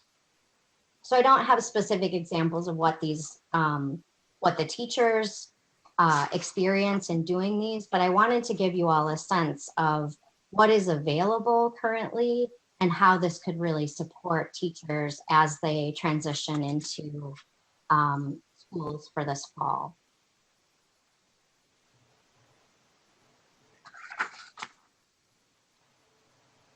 Next, I wanted to cover just what micro-credentials have been used to date, or ways that they've been used to date, sorry, and illustrate and just show you briefly a map of the country and how they've been used in a variety of ways, some of which were state-led or led by institutes of higher education, and in some cases led by the U.S. Department of Labor or Superintendent's Association.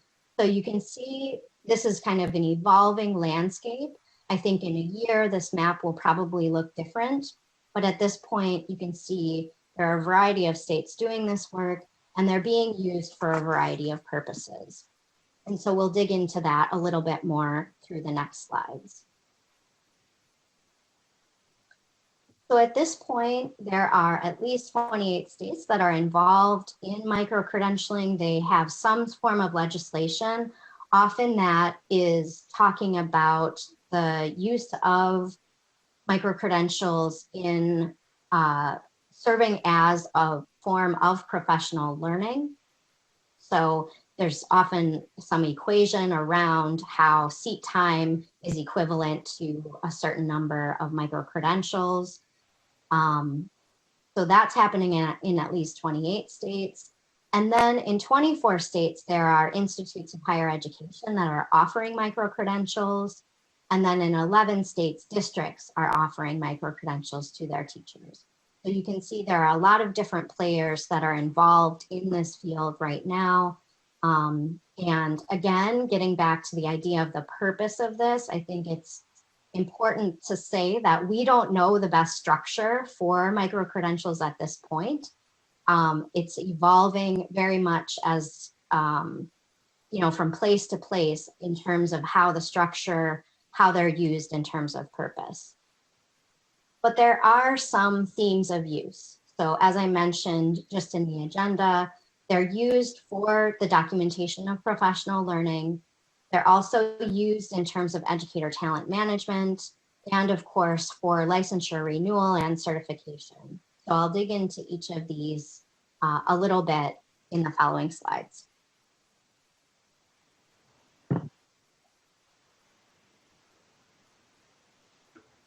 So as I mentioned earlier, we have substantial investments in professional learning.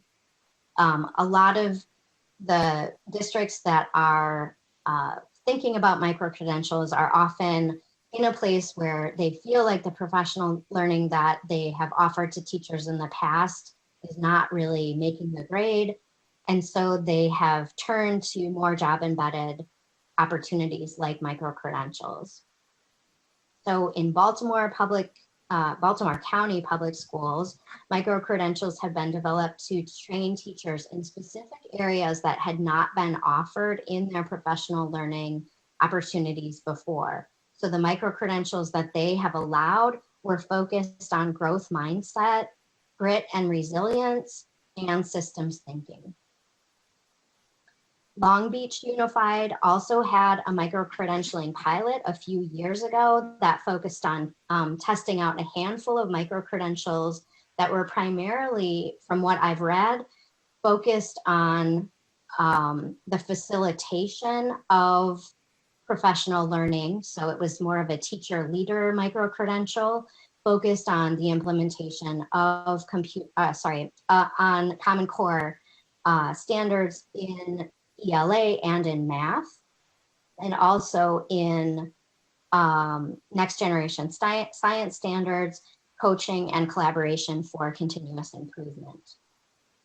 And in that collaboration for continuous improvement, there was a specific focus on problems of practice around student work.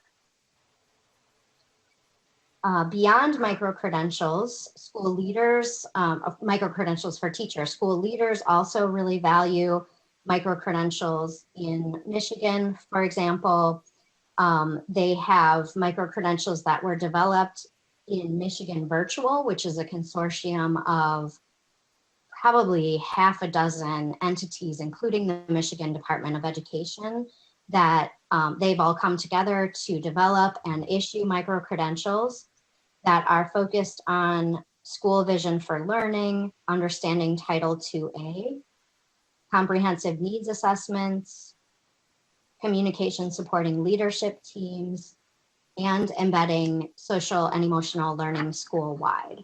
And those are all available on the website. It's called Michigan Virtual. So you can't hone in on the discrete micro-credential, but you can get a really good sense of what they offer from their website. So those are some examples of professional learning or how micro-credentials are used in professional learning. Then there's the use within educator talent management. This is a graphic that we've used for years to kind of illustrate the pipeline of an educator through entry, preparation, into certification, and then into the profession, where they then experience induction and mentoring, and then professional learning. And along with that, experience evaluation and compensation. And so we want to highlight that there are examples of how states have really thought about this, and how educator prep programs are using micro-credentials in their talent management as well. So micro-credentials, for example, are becoming embedded within teacher preparation. So organizations like Educator Rising, which was the anti-bias instruction example that I shared, and also Relay Graduate School of Education, they're both using micro-credentials to assess and demonstrate student mastery of teaching competencies.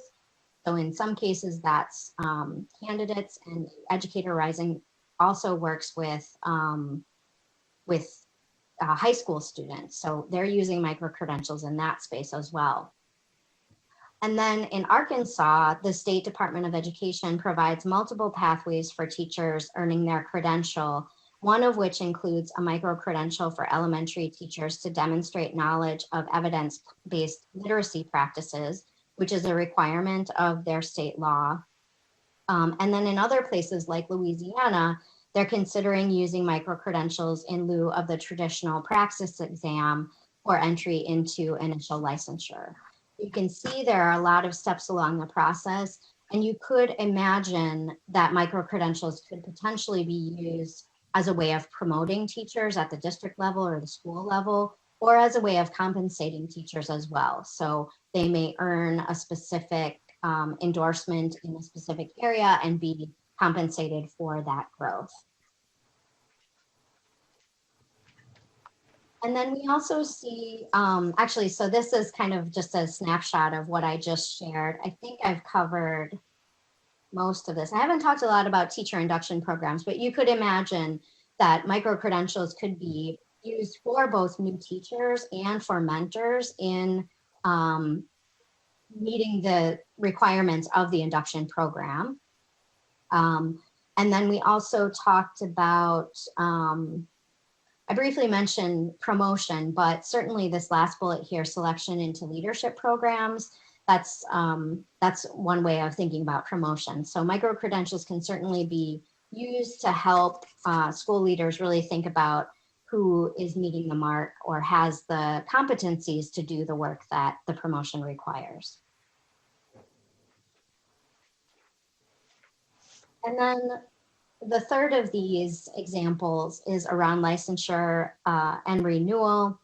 So educator recertification is just one of these three that can be where micro-credentials can be used.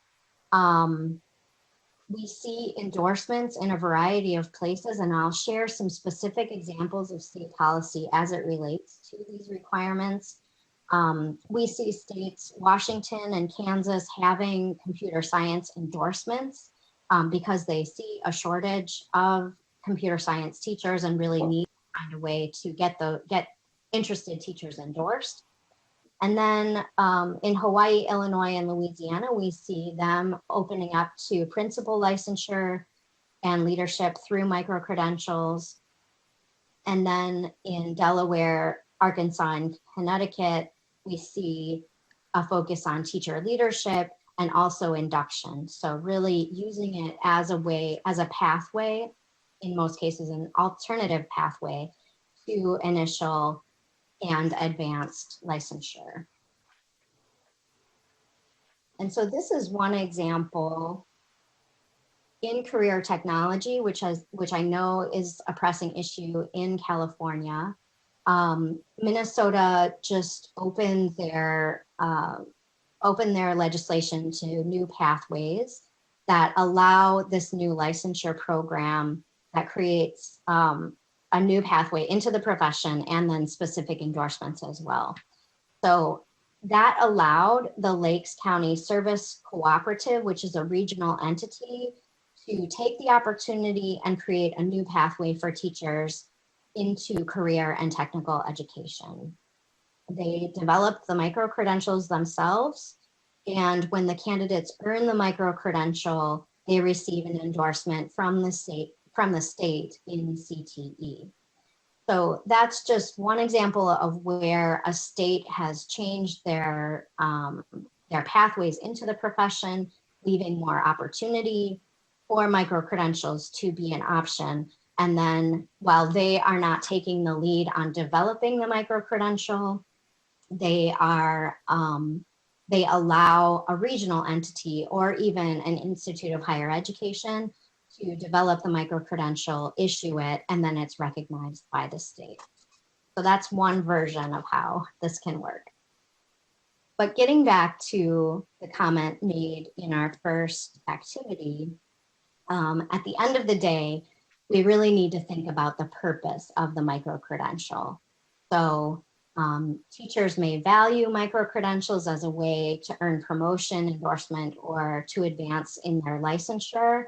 They may appreciate portability. So that's one purpose. Then there's the district perspective where they may value the micro-credential for recruitment, hiring, and promotion. And then states where there may be a need to really address specific teacher shortages or specific endorsement areas, or think about equitable access and where there are teachers that are not effective or are inexperienced, and what opportunities they have to really incentivize districts that do have issues with equitable access to offer more opportunities for teachers to really meet the requirements. So at the end of the day, it's just really important to think about what the purposes are and what that means for the structure of the micro-credential program, because there are, of course, a lot of entities that are involved. So let's just talk briefly about the policies and some considerations that are related to micro-credentials. On this map, I just want to highlight that all of the states here have some sort of state policy with regard to micro-credentials. So these are the 28 that we highlighted earlier.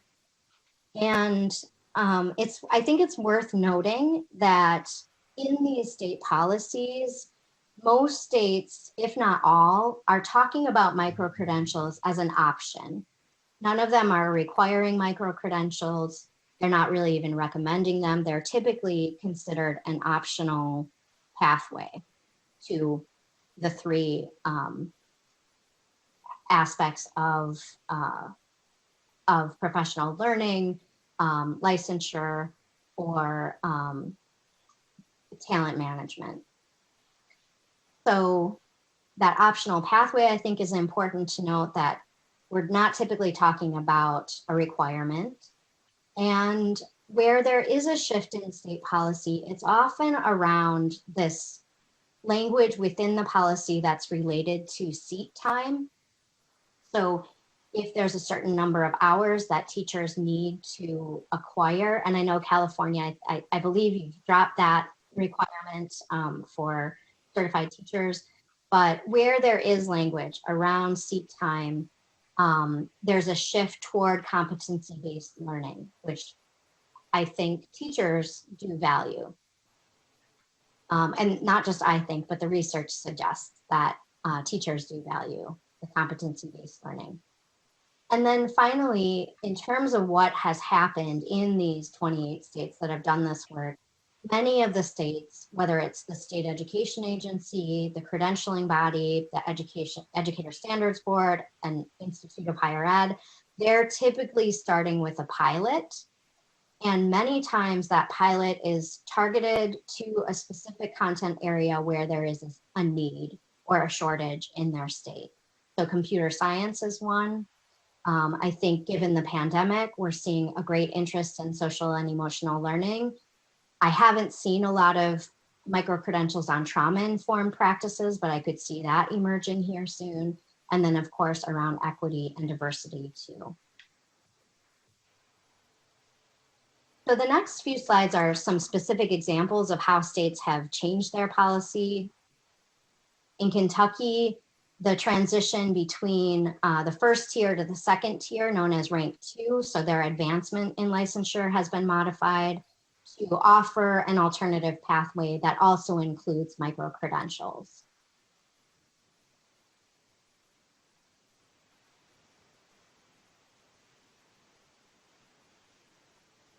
And then in Tennessee, we see licensure advancement and renewal as well. So here we see language around seat time or professional development points, so related to the number of hours. And they have this equivalency in the last line there where they have approved micro-credentials in their legislation that are equivalent to 5 professional development points. So that gives the option for teachers to really use these professional learning opportunities to advance and renew their license. And then finally in Arizona, this is just a recent change. Just last year, the State Board of Education approved endorsements that require a combination of professional learning, academic coursework, and or competency-based credentials. So that's where the micro-credential lands. And they too have this language around seat time, noting that 15 clock hours or of professional learning is equivalent, or a micro-credential is equivalent to 1 semester hour of college coursework. So they have that language embedded in their regulation or legislation. And then I've been alluding to this in my comments already, that there are a variety of micro-credential issuers and recognizers. So you've seen the highlight of the 24 institutes of higher education that are in this work, one of which I've read about UC Davis. I don't know that that program has really evolved much, but they were on the list, and their California is highlighted as having an institute of higher education on the map that is doing this work, and I believe that's because of UC Davis. We also see other large institutes of higher education taking on this work as well, and there are many more that I haven't listed here. One of the largest professional organizations to take on this work is the National Education Association. If you go to their website, they have a lot of language around micro-credentials, kind of why it's important, why they feel like it's a good pathway. And then they have a series of micro-credentials that they offer their members. And then at the state level, there are also professional organizations and associations that are also taking on this work. So I won't go through each of these one by one, but you can see there are a variety of different entities that are engaged in this work, some of which depend on the way that their structure, just the licensing structure works in their state. But in other cases, it's just a matter of the district taking the onus, wanting to make this happen, and developing and issuing micro-credentials, sometimes in a partnership with another organization like Digital Promise or Educators Rising.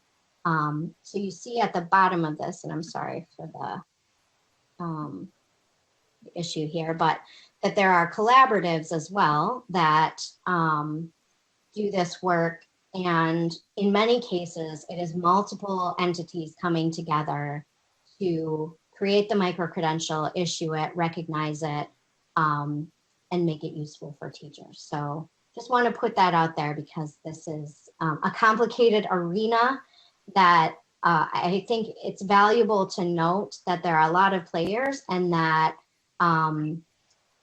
as a credentialing body, it is important to know the purposes of the micro-credential, as well as the potential role that the commission could potentially take in this, could or could not, as an issuer or a recognizer.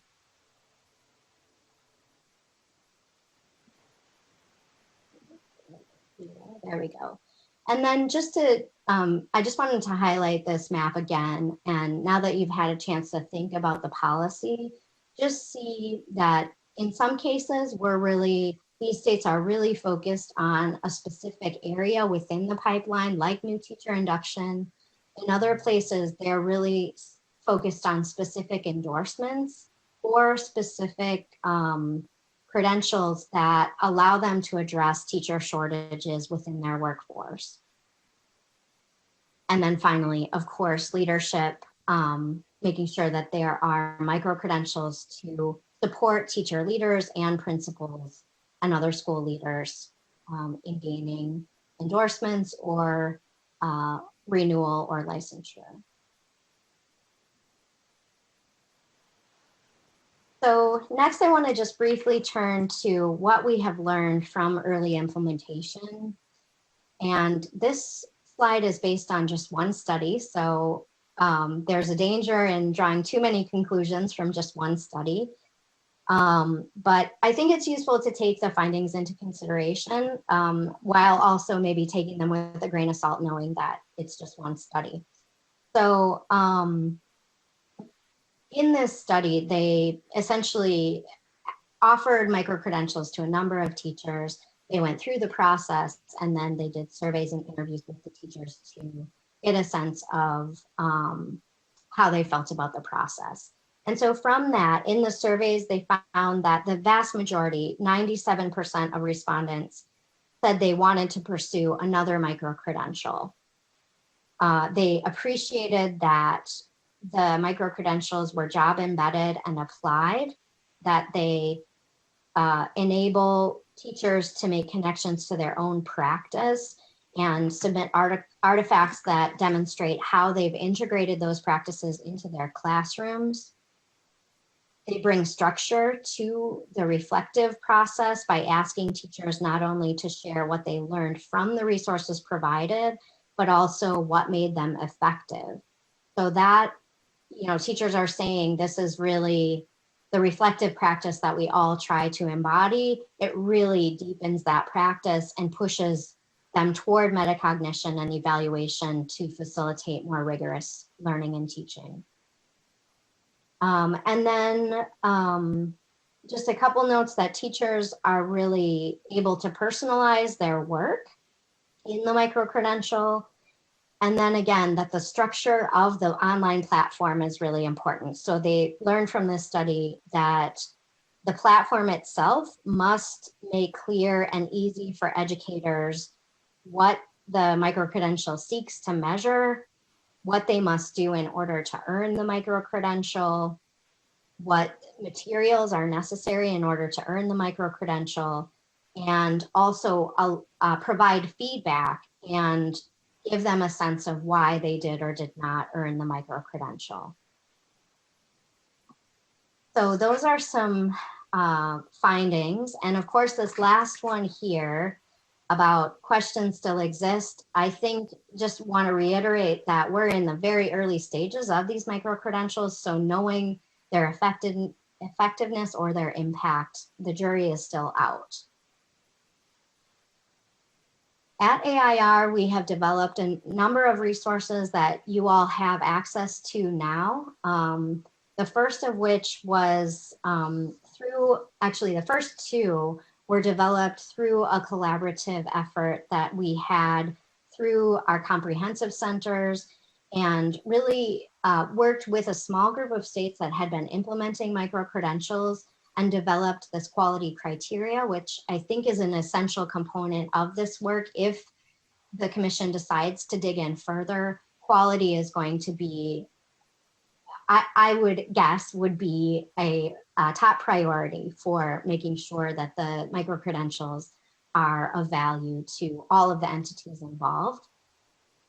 The other document, a conversation guide, is a great place to start where you're just in the early stage of exploring. So asks a lot of critical questions that have emerged from the states that have already gone down this pathway.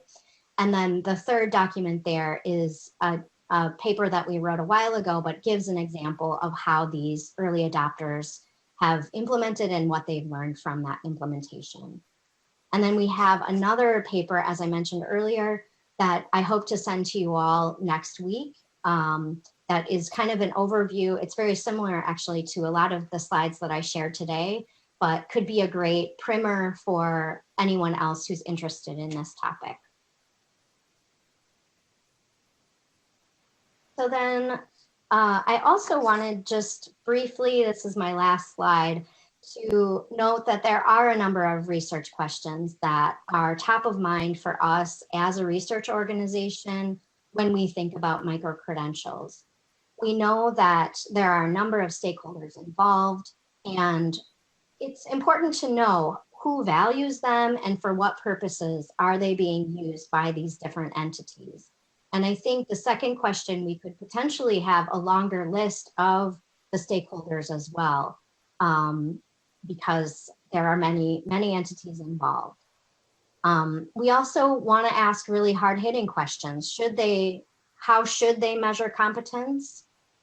What is the impact of their use for teaching and for learning? Is it having an impact on teaching that other forms of professional learning didn't have in the past? And then finally, what is the ideal structure or system for the micro-credential?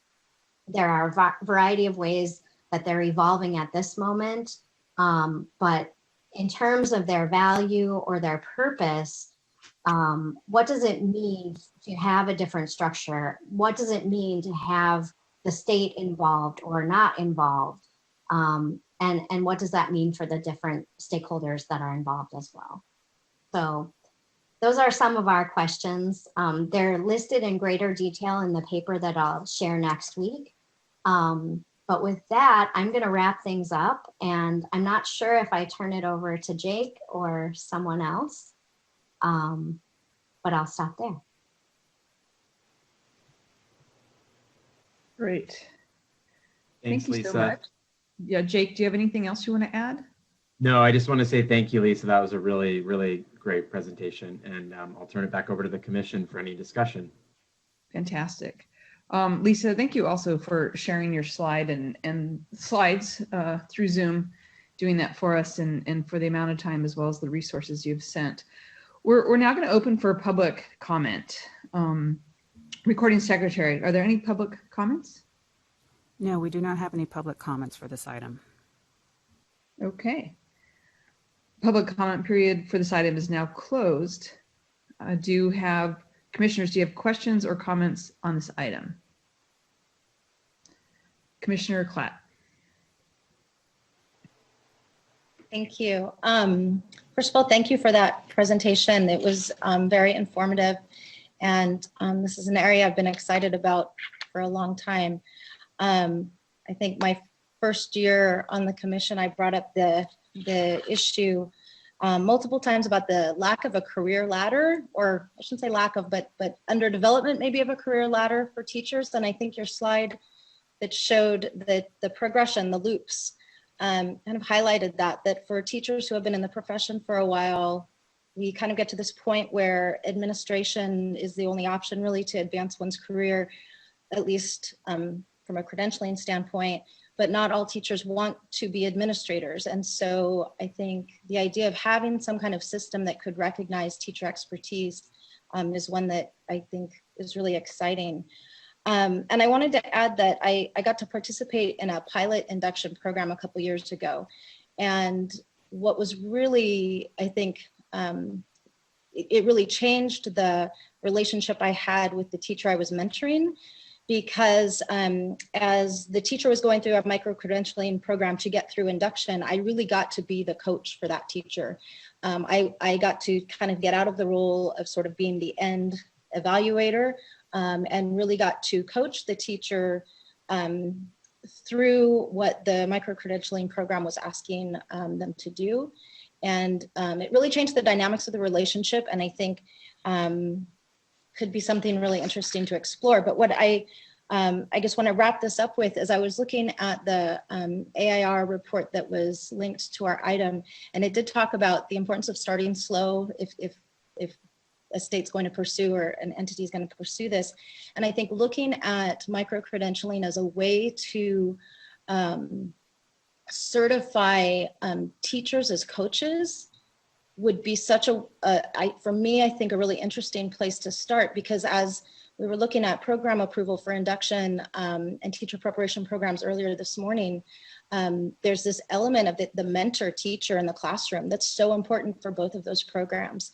And developing some kind of system to allow teachers who have developed their skills as either induction mentors or teacher prep mentors or even coaches on their site, I think could really be an exciting way to think about micro-credentialing and allow those teachers to really develop those skills that a district could then really look at the teachers in their district, and when they're having to make decisions around who should be mentors and who should be teacher coaches, it would give them that just tool to be able to evaluate teacher skills. So I'm really excited to see where this might go, and I'm interested to hear the discussion from the other commissioners on this. So thank you again for that presentation. It was very informative. Thank you, Commissioner Klatt. I have a question. I have two questions actually that probably reflect a little bit more of my naivete or ignorance, whichever one we want to call it. The first question, I guess, is who's driving kind of this movement around micro-credentials? I've always been confused if this is teacher generated and driven, or if this comes from a different stakeholder or entity. And then my second question, and Lisa, if this one is like way too laborious, feel free just to be like, here, I'll send you an article. What's the difference between digital badges and micro-credentials? Both good questions. To be honest, who is driving the micro-credential initiative? I think it's different in different places, and it's maybe driven by multiple stakeholders, including those that are developing these digital platforms. So vendors, certainly, I think beyond teachers, they see this as a solution that could potentially be lucrative. So I think that's important to take note of as well. But I do think that teachers and school leaders also see the benefit, as as I mentioned. I think they fit a need that is there. I think the quality is really, the pressing issue. And that gets to your second question, which is related or around the digital badging. I think in many cases they're thought of as the same thing. I think initially the field was talking about digital badges, and that evolved from it being the micro-credential was began in the field of technology. And so the digital badge was portable and used in that industry in particular. Now that it's in the field of education, I think the language has evolved quite a bit, and we're talking more about a micro-credential. And I think that the micro-credential is maybe more sophisticated in terms of the requirements of the person earning the micro-credential than it was when it was initially the digital badge. I know when I first stepped into this, I mistakenly had thought of the micro-credential as you kind of go to a website, you read a few things, you take a bubble test, and then you earn the micro-credential. And if anything, I hope you get from the presentation, it's that it's much more complicated and engaging and applied than that. So I think in my mind anyway, and others could think differently, and others that are maybe more steeped in this have a better understanding of the difference between the two, but that in my mind is where the difference lies. I think it's much more sophisticated, much more applied and job embedded as a micro-credential. Thank you so much. That's really helpful and shines some light on this. Are there other questions by the commissioner? I'm looking in the virtual chat as well as just on your camera. Just raise your hand. Or also, Jake, I didn't give you a chance if you wanted to add to what Lisa was saying. No, I think the way Lisa stated it was helpful. I think, yeah, as far as the difference between digital badges, the fact that in many cases that we've read about in the documents Lisa's provided, there's submission to experts in the field, to veteran teachers. It's like she's saying, it's not just going online, doing a quick, quiz and then moving on. It seems much more involved, but I think a really important thing is that as you look across the AIR publications, it's being used in so many different ways. So it's really going to be an exploration of what is California, or what do local LEAs in California, how do they see it as valuable? Because it's clearly being used in totally different ways in all different places. Right, great, thank you so much. Commissioner Brown. Well, that leads really well. Thanks, Jake, for setting me up on this one, because I was really thinking about how might this apply to California in terms of having a conversation here around that. I was looking at the Long Beach Unified School District activity, but I was also looking at what were the connections, for instance, to the Stanford Center for Opportunity Policy and Education.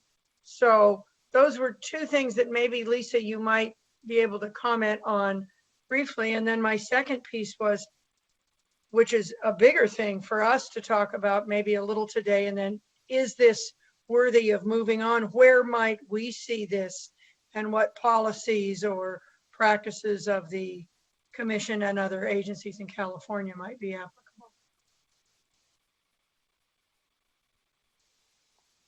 Commissioner Brown, I am not familiar with the micro-credentials as they relate to the Stanford Center. So I'll maybe just pass on commenting on that and let others respond. How about the Long Beach Unified School District project? Because that seems pretty intense. I mean, pretty developed.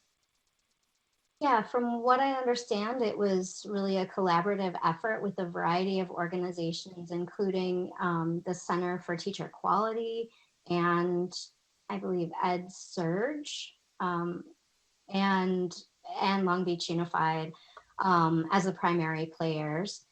They did the pilot. That was a couple of years ago, I believe. I'm not sure where they're at this point in using micro-credentials, but it was primarily used, as I mentioned, for teacher leaders to be better prepared for facilitating professional learning around the new standards and coaching leaders around new standards.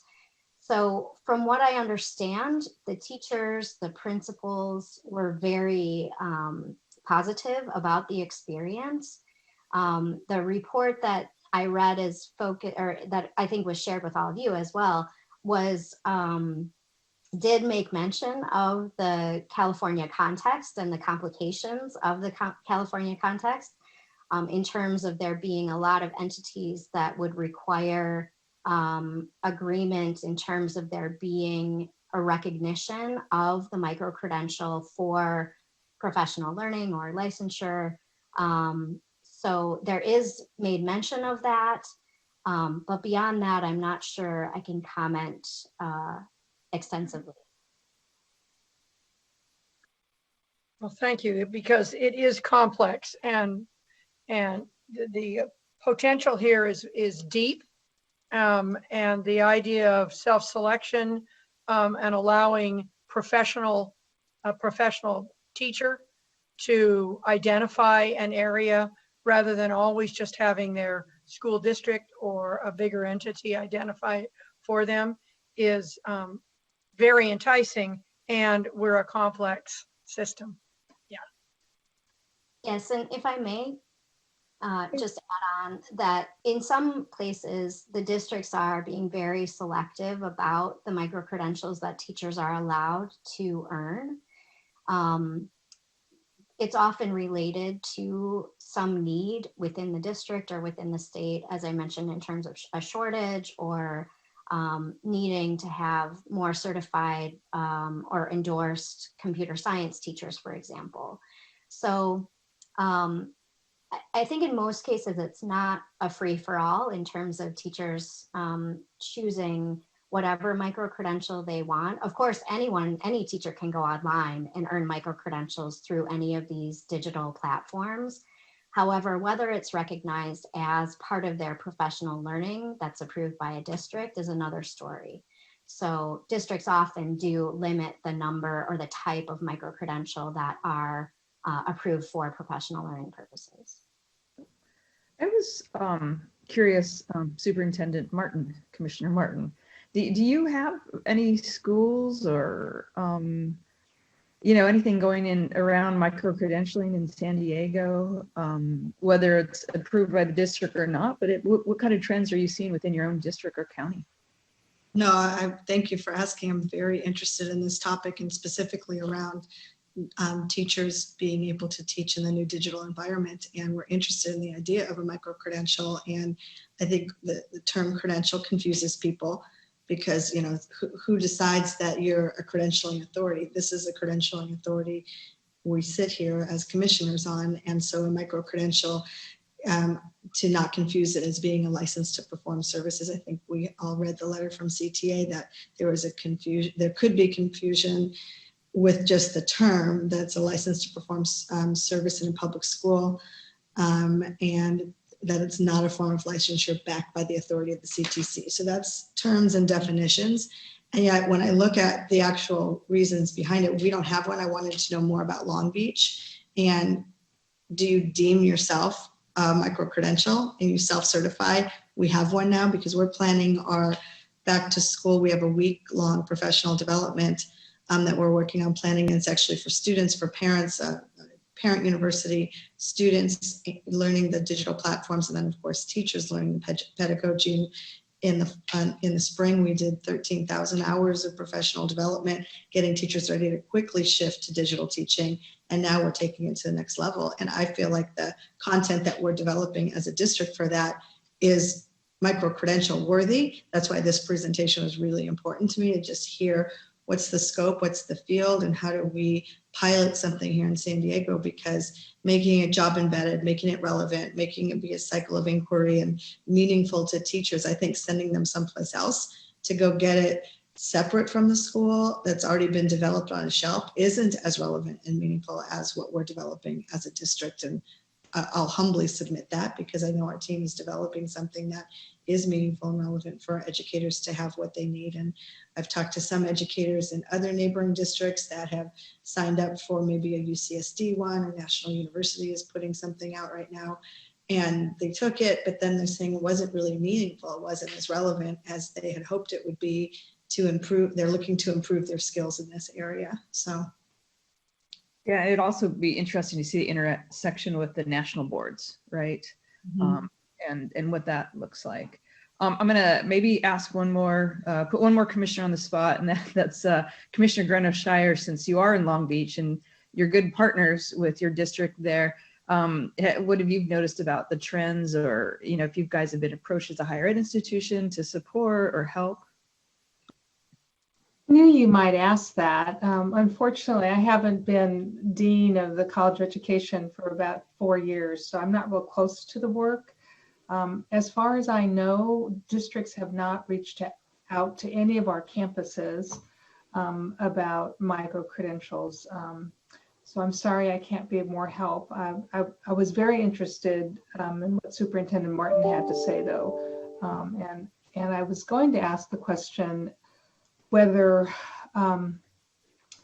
this conversation has been happening with school district officials and perhaps with the core school districts. I'm just curious if that has come up at all.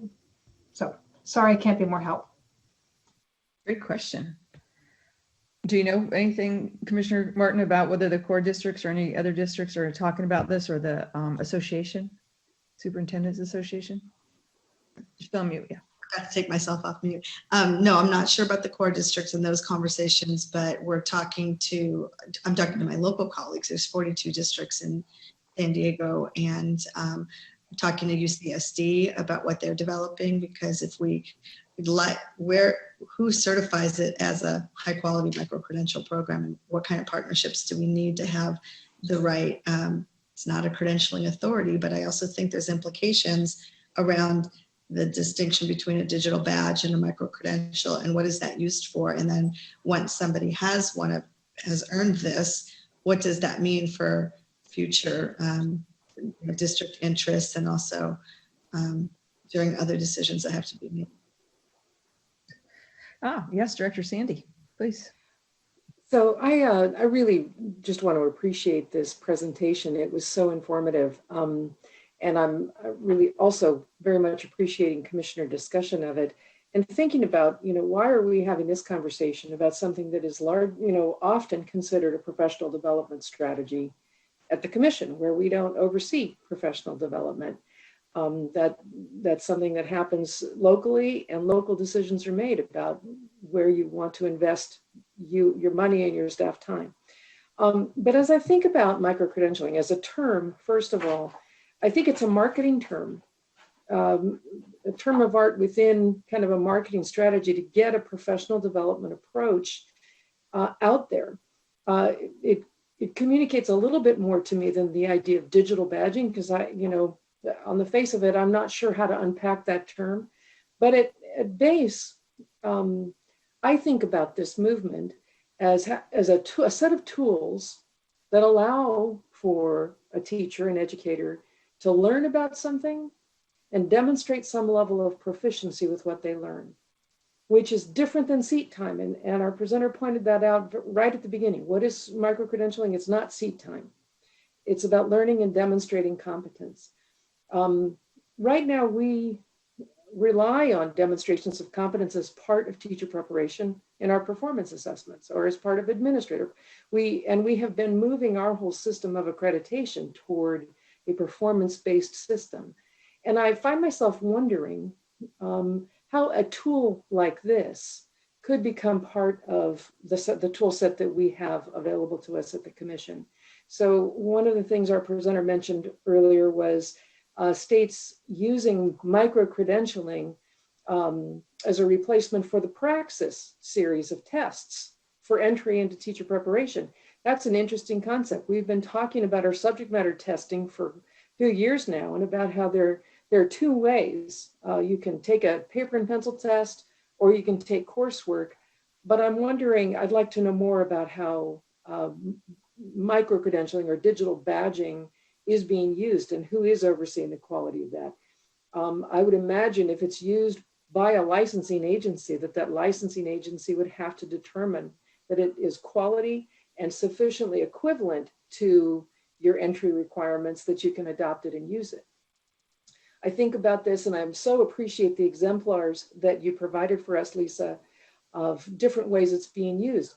We have adopted in the state a framework and a master plan for computer science and moving forward with computer science. There are advocates out there that want a full credential of in computer science who would like colleges and universities to create schools of computer sciences. There's a big push to move forward computer science. Earlier this year, the Jan 10 budget was going to provide some funding for developing and recruiting people into the ability to teach in computer science. I wonder, how could micro-credentialing enable us not to necessarily create a whole new credential yet if we don't have the time or the will to do it, but allow existing teachers to get training in particular aspects of this that enable them to be really vital resources in the schools as we try to move computer science forward. So I see there are opportunities for the commission to think about the utility of this tool that sits in the same space as our performance assessments do. It's about learning something and demonstrating competence with it. And whatever we might call it, if we were to try to probe and move forward with the use of this kind of tool, I think we ought to spend some time thinking about how it could be helpful in adding authorizations to credentials, in looking at these other ways of using. So I just wanted to weigh in there and say, I so appreciate this explorative. Well, thank you for sharing your perspective. You've definitely have incited some other questions. So Commissioner Francois and then Commissioner Marks.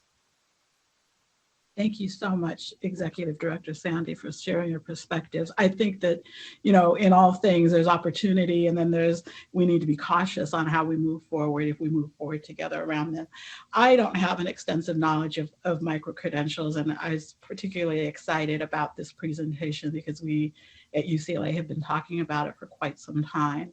And I do want to say that I know that the Los Angeles Unified School District last year, 2 years ago now, launched their first micro-credential in supporting the needs of English language learners. And then last year, I might have this reversed, around STEAM.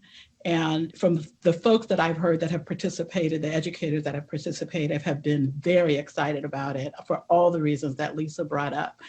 And that UCLA has been talking with a couple of its district partners about offering micro-credentials in some kind of core areas of need in their particular district. I think that the opportunity for LEAs and IHEs to collaborate in this micro-credential space is very, very promising, because I'm always thinking about these kinds of professional learning opportunities always need to come back to the intersection of research practice, equity, and social justice.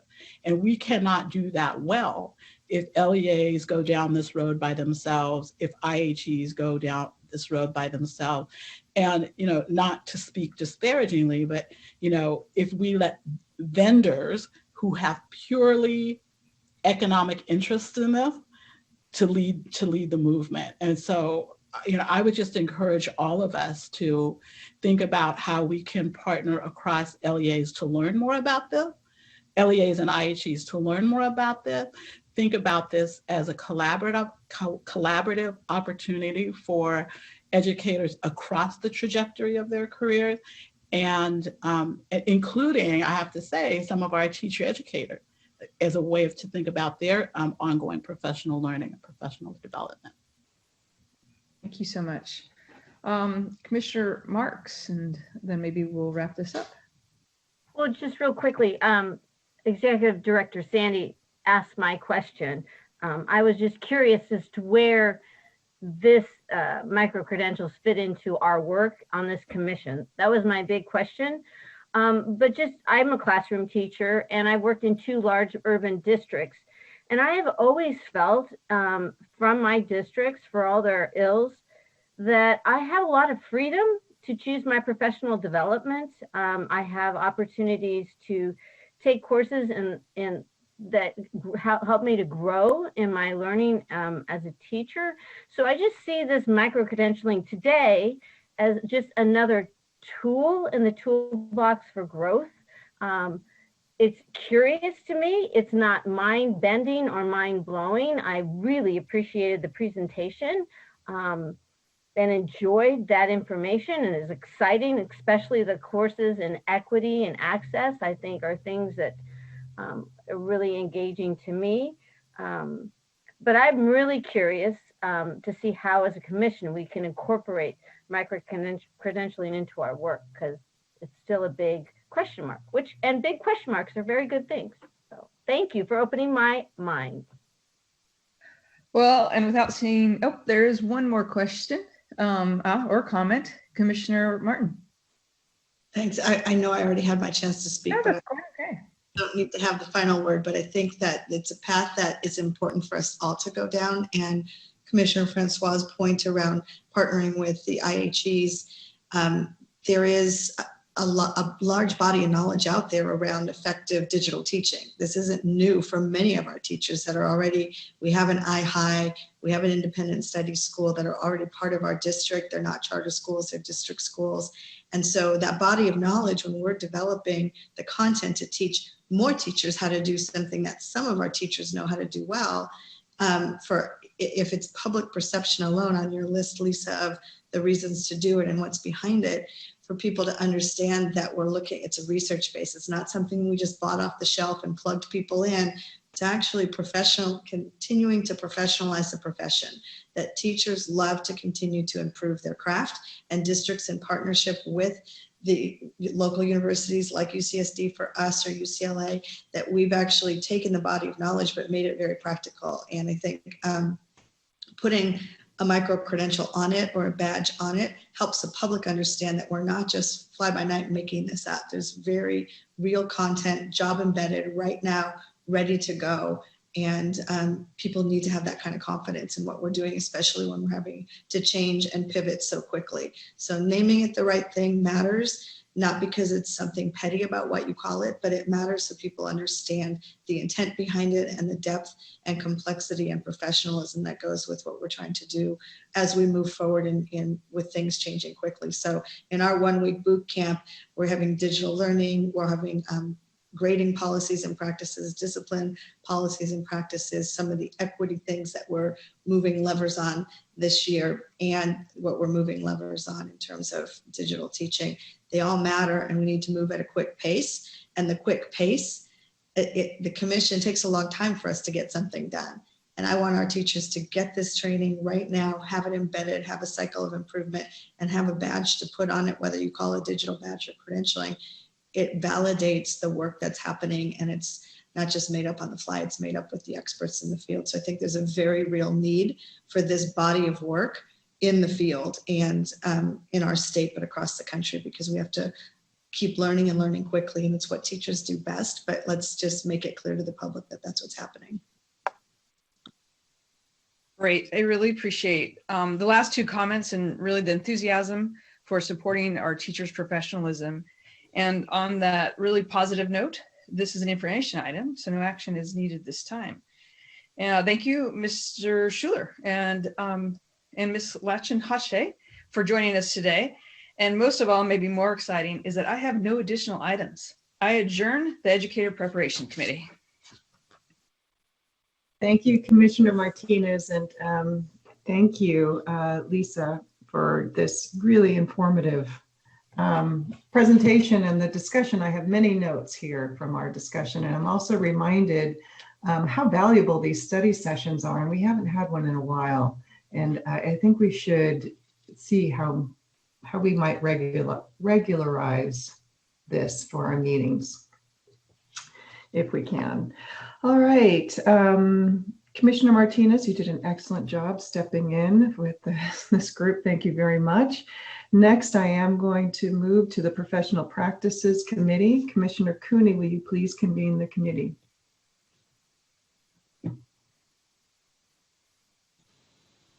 I'd be happy to, Madam Chair. I thought that you would be insisting on a break at this point, but everybody's ready to power through. Shall we have a 10-minute break? Thumbs up if you'd like a 10-minute break. I'm seeing thumbs up. All right, so it is 11:13. How about we come back at 11:25? See you then, 11:25.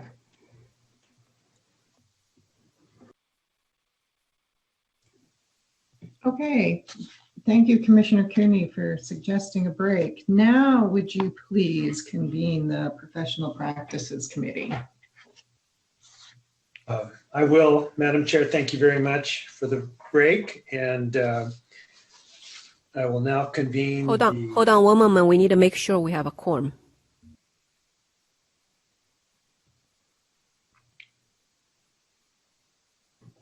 I was assuming everybody would be excited and ready to go on this item.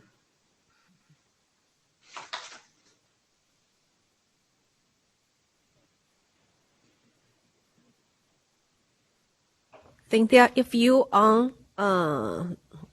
there, please turn on the camera so we know for sure that you are there. We need a A. Okay, good. Thank you. I'm back. Thank you.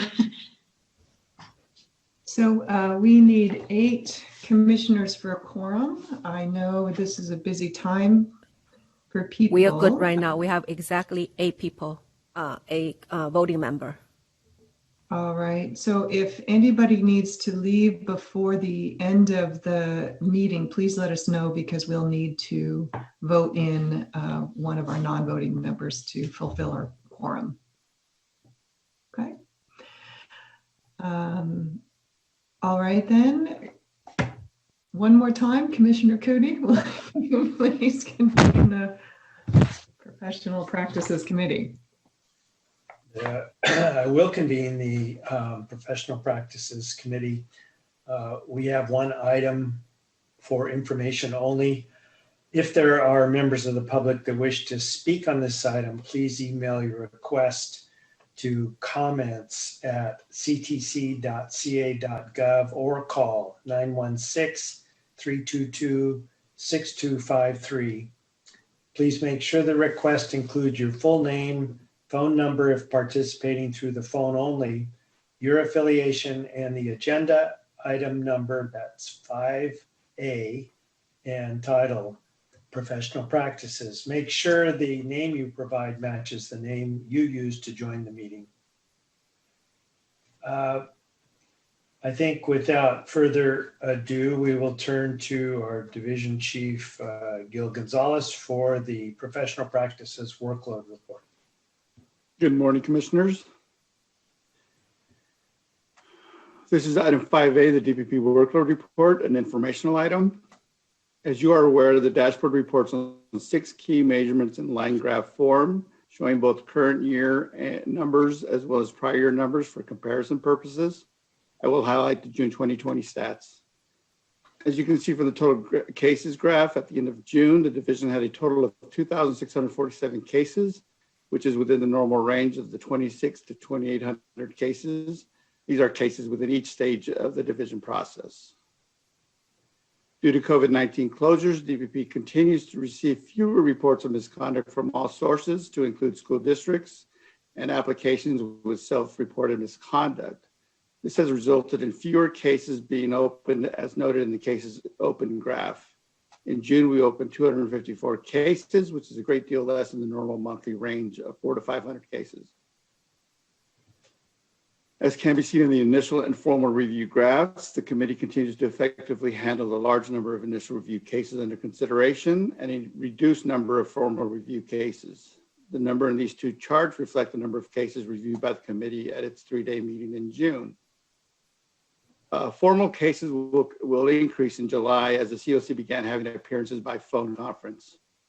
The COC did not review appearances during the March through June meetings due to COVID-19 travel restrictions. We placed those individuals on a wait list. Thankfully, the COC has agreed to meet an extra day or 2 per month in addition to the regular 3-day meeting to complete the cases on the wait list. Cases closed and the number of matters closed by commission action, committee action, or closed by staff. DPP closed 256 cases in June, which again is well below the normal range of 400 to 500 cases that we typically close each month. The number of AG cases is shown in the last graph. These are cases in which an educator requested an administrative hearing to challenge the recommendation for discipline made by the committee. The number of cases currently assigned to the committee to the administrative hearing stage is 147. I am very pleased with the current numbers, and I'd be happy to answer any questions.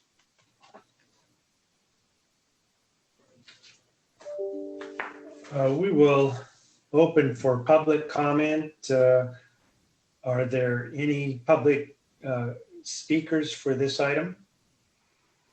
We do not have any public comment for this item. Thank you very much, Ms. Brown. To the commission, do commissioners have questions regarding the workload report? Okay, Commissioner Hartwood. I don't have a question, but I just wanted to express my appreciation for the DPP's hard work and also express my appreciation for the Committee on Credentials being willing to work even more over the next coming months to make sure that we are able to catch up with any backlog that's created. So I wanted to make sure to publicly express my appreciation.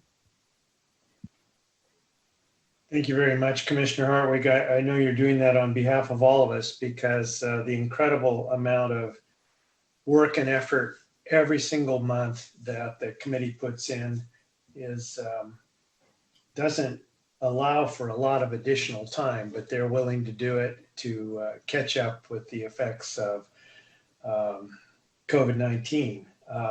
And of course, commissioners, the opportunity exists to sit in on one part or more of a committee meeting and do it from the comfort of your own office or home. So it might be a time to arrange that. You still get the benefit of observing the committee's careful deliberations. Any other commissioners with questions or comments? I don't see any. So that will complete the business of the Professional Practices Committee for today. Back to you, Madam Chair. Thank you, Commissioner Cooney, and thank you, Mr. Gonzalez, as always, for your hard work. Next is the Legislative Committee. Commissioner Hind had to leave, so I will convene the Legislative Committee. I now convene the August 2020 meeting of the Legislative Committee. The committee has one item before it today. I'd like to remind members of the public that wish to speak on this item to please email your request to comments@ctc.ca.gov or call 916-322-6253. Please make sure the request includes your full name, phone number if participating through phone only, your affiliation in the agenda item number, and title. Make sure the name you provide matches the name used to join the meeting. The meeting host will call your name and give you the ability to unmute your microphone to share your comments at the appropriate time. After you finish your comment, the microphone will be muted by the meeting host. Item 6A is status of legislation. This is an information item that will be presented by Sasha Horowitz. Mr. Horowitz, please begin. Thank you, Commissioner Sloan. Good morning, Sasha Horowitz, Government Relations and Public Affairs Manager. For the legislative update, I'd like to begin by orienting us to the current point in the legislative cycle before providing specifics on any bills. As you know, the legislature is currently in the second year of a 2-year legislative session. Committees have until August 21st to pass and send bills to the floor, and the legislature must vote on all bills by August 31st. Successful measures will be sent to the governor, who has until September 30th to veto or sign them into law. The new laws go into effect starting January 1st, 2021, unless they are part of the budget or have an urgency provision. Since I spoke to you last, the governor signed the 2021 state budget and the accompanying education trailer bill, which included all 3 temporary provisions that the commission requested in response to the impacts of COVID-19. The first of these extended the length of the examination validity period from 10 years to 11 years for test scores used to satisfy requirements for a credential, certificate, permit, or waiver. The second extended the length of the application or credential validity period from 60 to 120 days giving candidates more time to submit paper application materials. And third, changed the field practice requirements for pupil personnel services credentials, that is counselors, school psychologists, school social workers, and attendance workers, so they can complete the requirements in a single school setting instead of the previous requirement of 2 or more settings. All 3 provisions are set to expire on June 30th, 2021. It will come as no surprise that regular legislative activity has been significantly disrupted by COVID-19. Last month, 2 legislators contracted the virus, leading to an even more abbreviated session. The Senate Education Committee held only a single hearing and limited the bills being heard only to those that deal directly with the impacts of COVID-19. Despite the commission's and authors' efforts, neither of our 2 sponsored bills, that is AB 2541 on regional accreditation and AB 2485 subject matter competency, was granted a hearing in the Senate. This was not due to the policies in the bills, and they affected all legislators' offices. In fact, neither of the commission-sponsored bills had any opposition. Credit is due to Assembly members Medina and Clara, who carried these bills and did terrific work shepherding through the process and arguing for a chance to be heard in the Senate. At our last meeting, commissioners voted to take a support if amended position on AB 1982 by Assembly member Cunningham, which would have allowed potential teachers to meet the basic skills requirements through college coursework. Well, I'm happy to report that the Assembly member agreed to take our recommended amendments. Unfortunately, that bill was also not granted a Senate hearing. Without a hearing in the Senate, these bills cannot move forward and are effectively dead for the year. While this is unfortunate, the bright side is the Commission will be able to reintroduce these measures next year when the new legislative session begins. I'd like to take a moment and pause and see if there are any questions.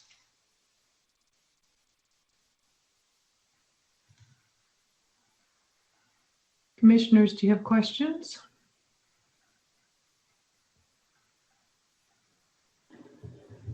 I'm not seeing any at the moment, Mr. Horowitz. Okay, I'll continue.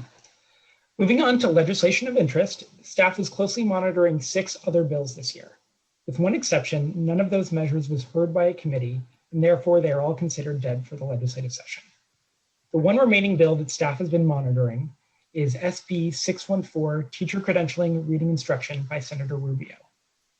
This SB 614 is a holdover from last year that would make substantial changes to the Reading Instruction Competency Assessment, or RECA statute. Since we last met, it has been significantly amended. On Monday, it passed out of the Assembly Education Committee, and next week will be heard by the Assembly Appropriations Committee before it can reach the Assembly floor. Assuming it's successful, then it will head back through the Senate for concurrence process so that both houses can approve the same version of the bill. If that is successful in the Senate, it will be sent to the governor's desk for the signature. Commission staff has been working closely with the legislature and stakeholders to provide technical amendments and analyses that ensure the enacted version of the bill is workable in the current environment. The bill has gone through multiple versions throughout these negotiations, and the amendments approved in Monday's hearing are actually not in print yet, meaning this summary is based on the information shared with the Commission by Assembly Education staff. The current RECA statute requires all multiple subject and education specialist candidates to pass the RECA assessment to demonstrate their competency to provide reading instruction before they can receive their credential. Candidates may take either the RECA written examination or the RECA video performance assessment. The RECA written examination is a 4-hour paper and pencil examination that must be passed at one sitting. The RECA video performance assessment requires the candidate to identify and develop 3 lesson plans, teach the lessons to students as they are being videotaped, and reflect upon the outcomes. Those that do not pass may retake the exam until they do so. The vast majority of candidates opt for the written RECA. Opponents of the RECA have held that it is a barrier to entry to the teaching profession and that it is not aligned with current teaching performance expectations or the English Language Arts, English Language Development standards adopted by the State Board of Education. This bill addresses these concerns in 2 phases. The first starting in January 1st, 2021, and the second starting July 1st, 2024. During phase 1, all multiple subject and education specialist candidates are required to take the written or video RECA assessment one time. Those who do not earn a passing score would not be required to retake either assessment, thereby eliminating the cycle of retesting that frustrates and discourages candidates. Instead, preparation programs would be required to provide coursework that addresses the content of the subtest of the assessment which the candidate did not successfully complete and that meets Commission standards. Alternatively, candidates can mix and match video and written RECA scores. However, neither the written nor video RECA is composed of subtests, meaning the Commission will be responsible for revising the RECA tests or adopting something new and working with programs on the coursework so that this can be implemented effectively. Phase 2 begins July 1st, 2024. At this point, the RECA test requirement is repealed, as are the tests.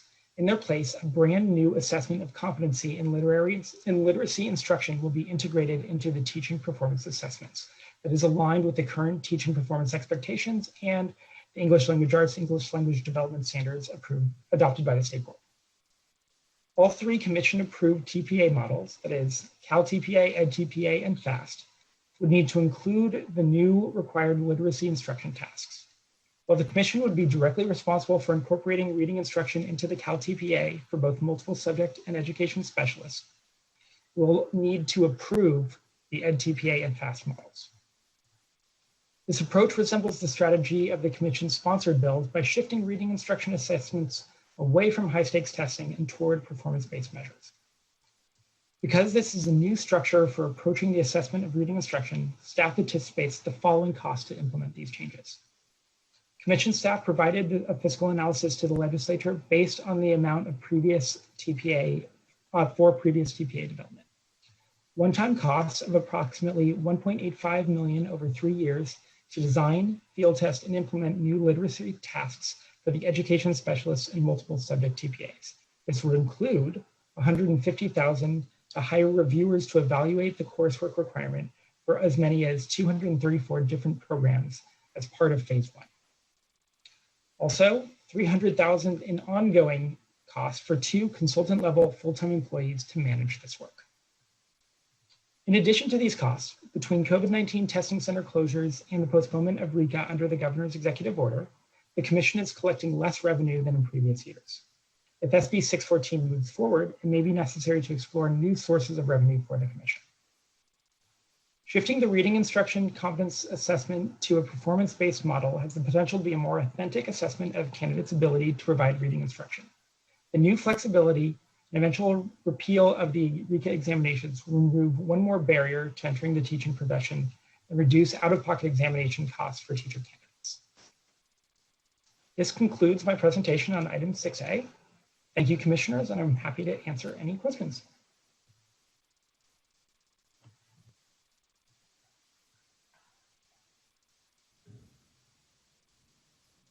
Thank you, Mr. Horowitz.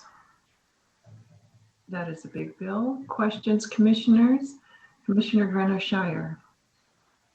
Thank you for that presentation, Mr. Horowitz. I'm curious because I've heard that the hearing presented both sides of the issue, and I'm curious as if you could summarize what you heard during the hearing from both proponents and perhaps opponents of the Senate bill. Mm-hmm. So it's very good.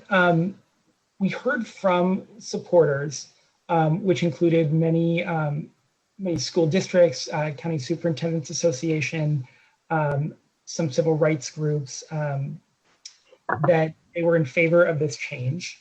And that they appreciated that it was updating the literacy assessment to be aligned with new tests, with new standards. We also heard that one member had negotiated with the author's office to increase reporting to the legislature on the progress.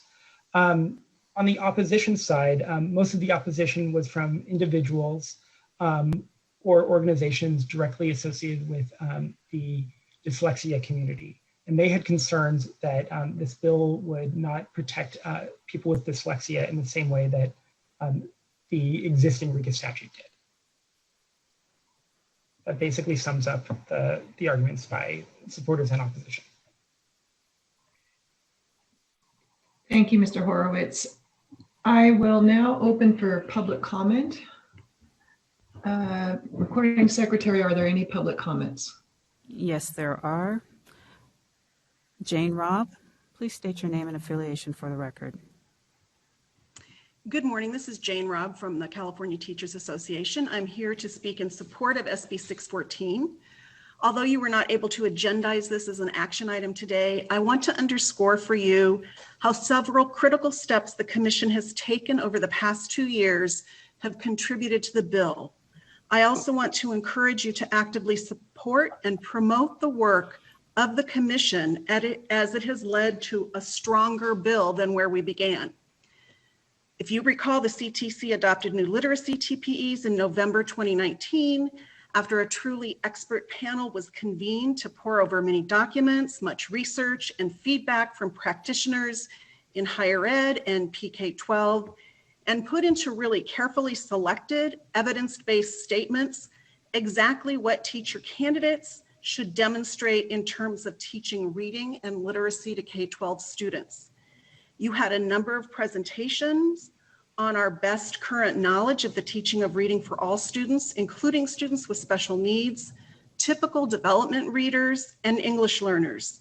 You relied on the adopted standards and ELA/ELD framework, which had undergone extensive review for many years. You incorporated specific language into the TPEs about serving students with dyslexia and added requirements for preparation programs at the pre-service and induction levels to include the California Dyslexia Guidelines as part of their programs. You included practitioners and researchers in discussions, so no area of teaching reading was ignored. That work grounded what is today SB 614. We want to thank the Commission for the steps that it took to bring coherence and current knowledge to the forefront of the discussion. That's part of your mission to ensure the integrity, relevance, and high quality of teachers prepared in California. And because every change will also engender questions, opposition, and misunderstanding, as Mr. Horowitz explained, I encourage you to proudly hold up the work of this Commission and all the participants you convene that accomplished that work to reach this point. Thank you very much.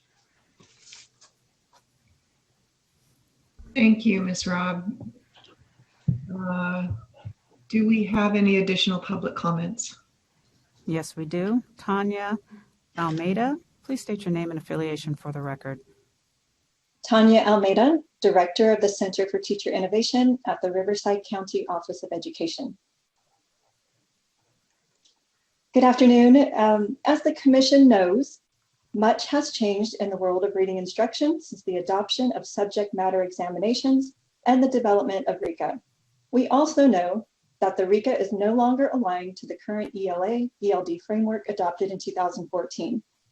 And this lack of alignment has created many problems for teacher preparation programs and teacher candidates alike. At Riverside County Office of Education, we often find ourselves unable to assist our 23 school districts to retain trained and qualified educators who have been unable to pass the RICA and have exhausted all other options. The RICA has become an obstacle for many prospective teachers while doing little to improve reading performance statewide. And this barrier has disproportionately affected prospective teachers who mirror our diverse student population. We believe SB 614 will bring about the necessary change to guarantee that teachers will gain the knowledge to effectively teach students to read and help diversify our teaching profession. Thank you. Thank you, Ms. Almeida. Recording Secretary, are there additional public comments? Yes, the final one we have is Saret Kaminsky. Good morning, Commissioners. My name is Saret Kaminsky, Policy Director at CSESA, the County Superintendent's Association. I want to speak in strong support for Senate Bill 614, and I also want to reaffirm CSESA's commitment to working with the CTC to ensure we're getting the policy right and within a realistic time frame that works for you. Unfortunately, this is not the first time I've spoken out against RICA's disproportionate pass-fail rates for bilingual, Black, and Latinx candidates. These are the exact demographic of candidates we need most in California, and they struggle to pass RECA and often have to take it multiple times to advance with their credential. You've discussed meaty items yesterday, a new strategic plan with a lens towards equity, ways to help candidates navigate credentialing in a COVID-related landscape, and a new Ed Specialist TPA, which is not yet complete. The intent of SB 614 addresses all of these items, and we urge the Commission's formal support of the bill. We also urge the Commission to ensure that the Ed Specialist TPA is designed in a way so that candidates are assessed for all the things they need to know to become Ed Specialists, including but not limited to the important research that teachers need to know and understand concerning foundational reading. This way, our Ed Specialists experience a streamlined path to the profession that would no longer hinge on an outdated multiple choice test that acts as the sole gatekeeper to the profession. What is the first time pass fail rate of RECA broken down by credential category? What is the average number of times an Ed Specialist candidate has to take RECA before they pass? I know anecdotally through county hiring managers that these numbers are high. CTC commissioners and the public should view these data to inform policy. The field is clamoring for ways to streamline processes and dismantle barriers, and we shouldn't have a system where one multiple choice test with disparate outcomes for candidates is the gatekeeper to the profession. This is why CSESA supports SB 614, and this is why the Commission should too. Thank you. Thank you, Ms. Kaminsky. I'm going to give the recording secretary one more moment to be sure we have no more public comment. I believe you said that was the last one, however. Thank you for asking. That is the last public comment. Okay, thank you. Commissioners, I open for your comments and questions.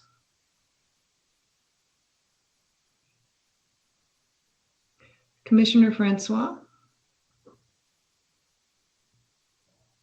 Thank you. I think that my question is probably best answered by Amy Rising. Amy, are you on?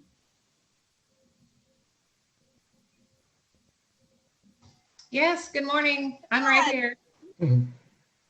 I bet you know what the question is that I'm going to ask.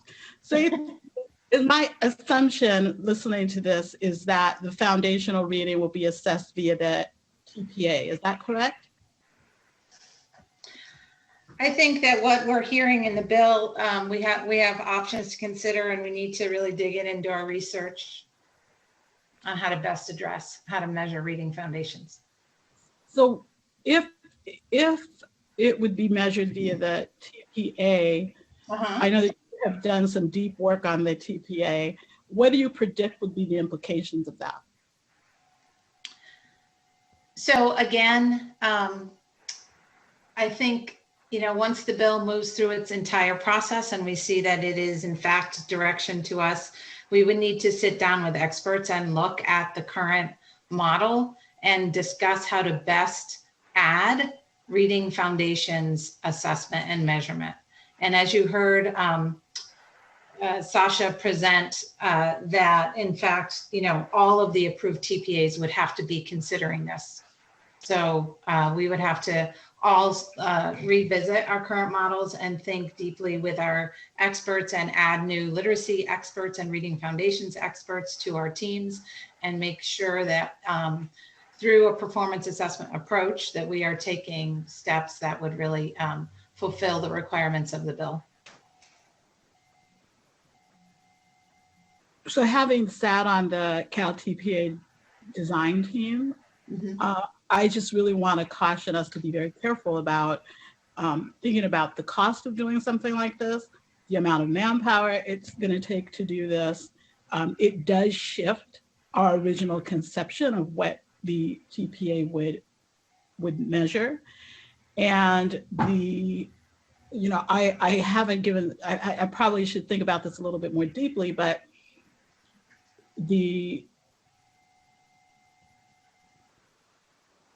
what the implications would be on the candidates who are taking the TPA in relationship to their broader responsibilities in classrooms as beginning teachers.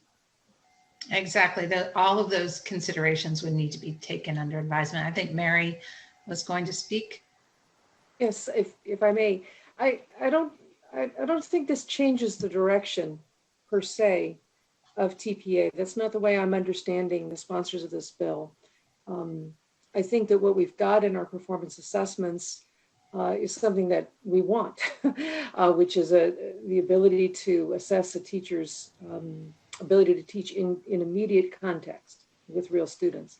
I see this as an opportunity to augment that assessment by bringing something candidates are already responsible for, which is a knowledge base around foundational reading, and figuring out how best to bring it into the performance assessment system.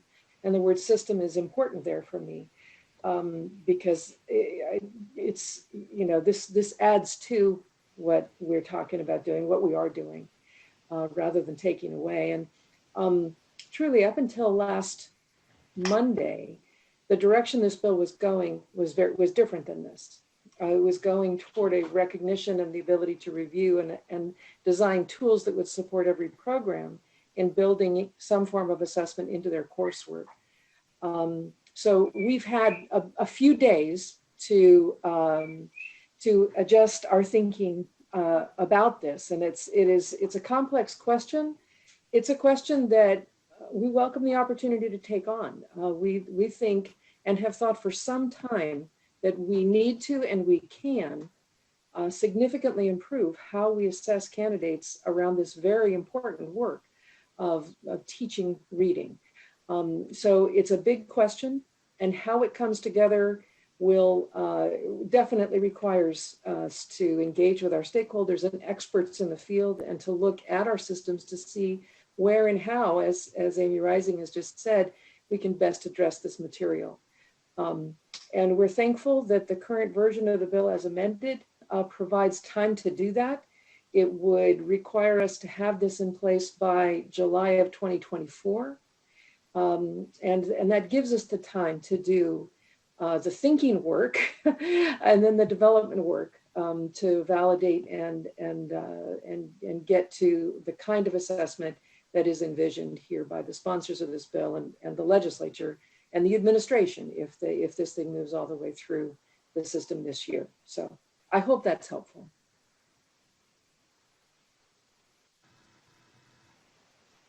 It is, thank you. And I would just say one last thing, Mary, that I appreciate that this is important and that it can be viewed as augmenting our already very robust teacher performance assessment. From a candidate perspective, and from my perspective right now, that augmentation feels like adding more and more onto the plates of already very stretched teacher candidate. I understand the importance of it, I absolutely do, but I also want us to think carefully moving forward about not only the expectations of excellence of our candidates, I think that we can agree on all of that. I don't disagree with that. But the amount of time it takes for them to complete the TPA or the TPA, we all understand that they feel like it's high stakes, that augmenting, supplementing, it all translates for our candidates to adding.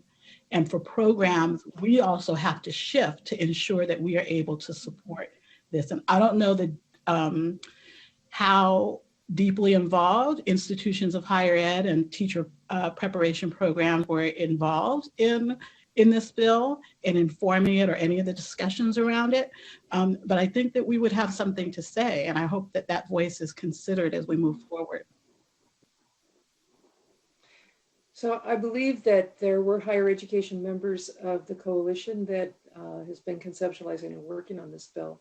I can't speak to where the systems were or institutionally on this, but again, I think that you surface an important tension that we have to always be mindful of, which is the tension between for candidates and how much they really can accommodate.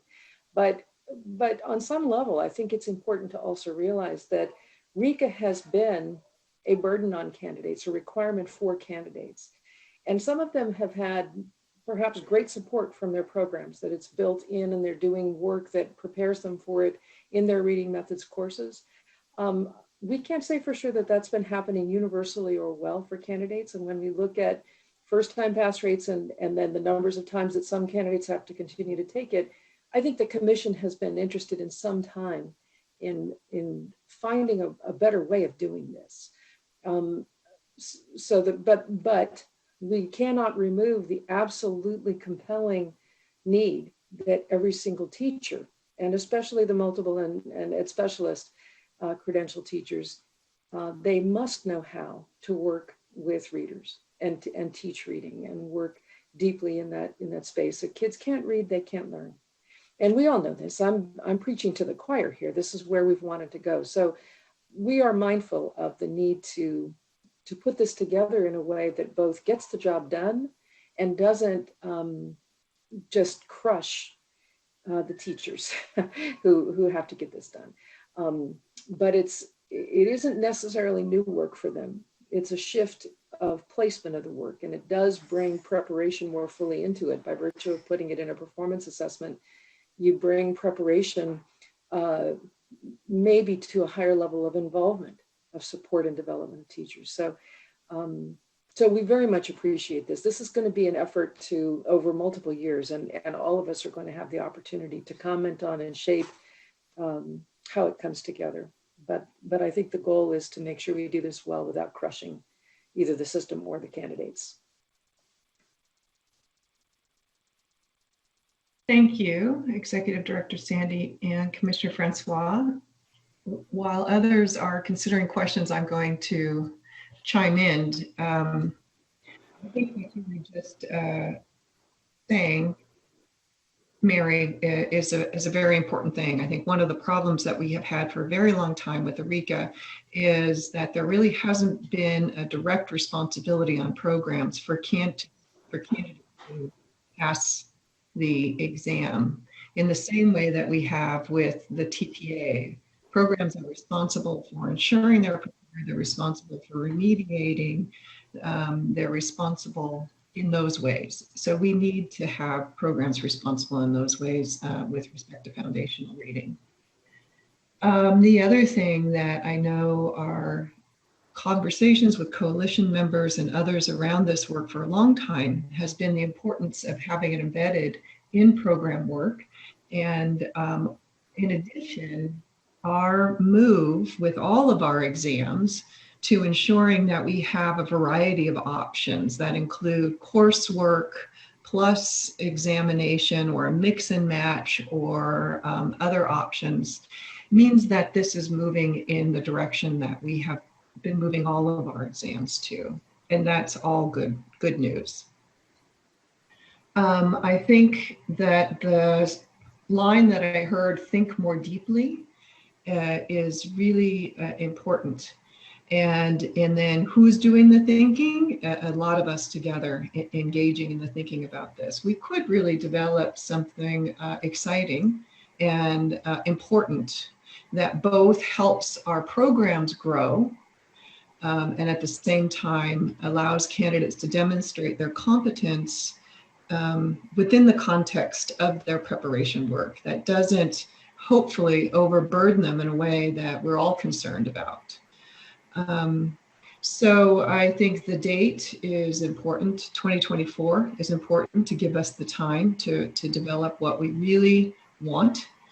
And the other thing is by taking the cost off of candidates, which is something we have all wanted to do, one of the big things we want to avoid that this bill is doing by saying candidates take it once and then after that there is something else, alleviates this problem, this terrible problem that we have heard about throughout this process where candidates are taking it over and over and over again and not passing and paying the fees.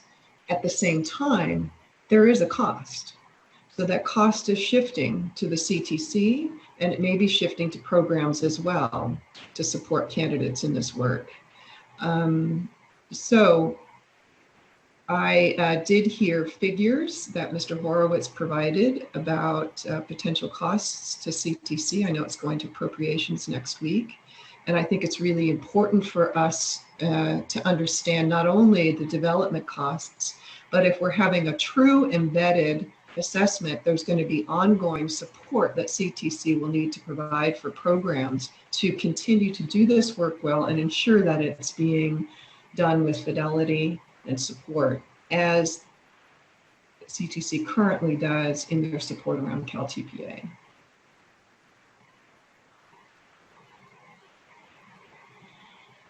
Are there other commissioner comments or questions at this time?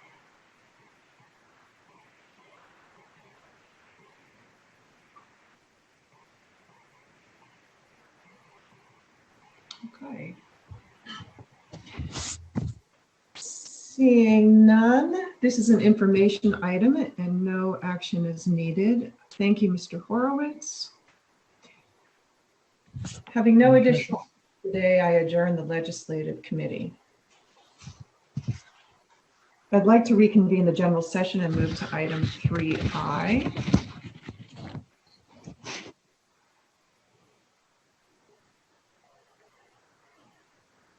Coming.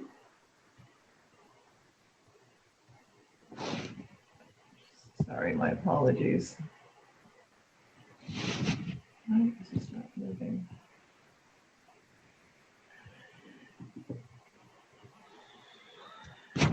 Item 3I is the report of the ad hoc committee.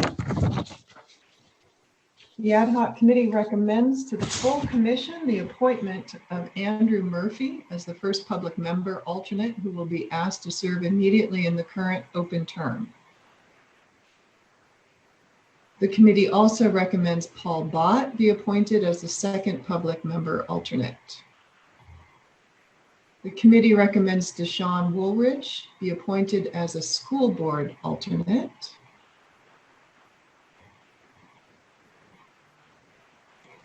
I move to approve the recommendations of the ad hoc committee. Do I have a second? Seconded by Commissioner Jane Marks. Further discussion?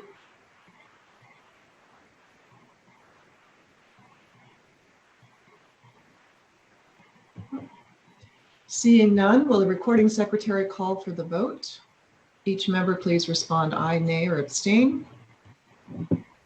C. Michael Cooney, Aye. Johanna Harwig, Aye. Terry Jackson, Aye. Bonnie Clapp, I'm sorry, Kevin Kung, Aye. Jean Marks, Aye. Cynthia Martin, Aye. Monica Martinez, Aye. Tina Sloan. Aye. Motion carries. Thank you. Agenda item 3J is the report of the closed session items. 1 minute here.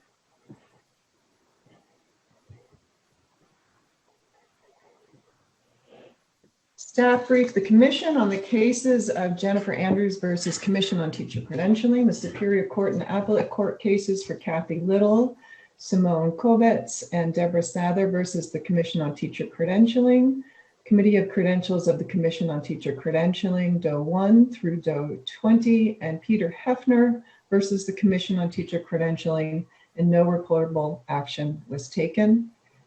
The commission granted the following petitions for reinstatement: Jaime Ayala, Robert Cuevas, Brian Richardson, and Terry Welsh.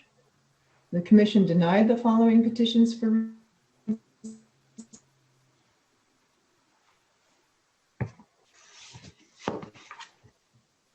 Next is agenda item 3K, report of the executive committee.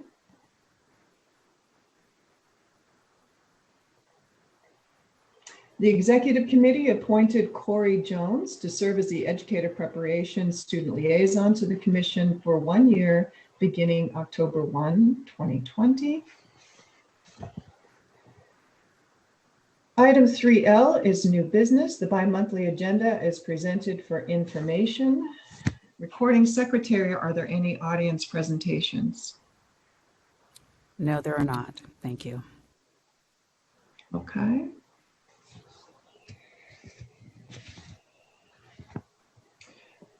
Before I adjourn our August 2020 meeting of the Commission on Teacher Credentialing, I'd like to thank our retiring staff, Katie Croy and Wayne Baser, for their long service to our commission.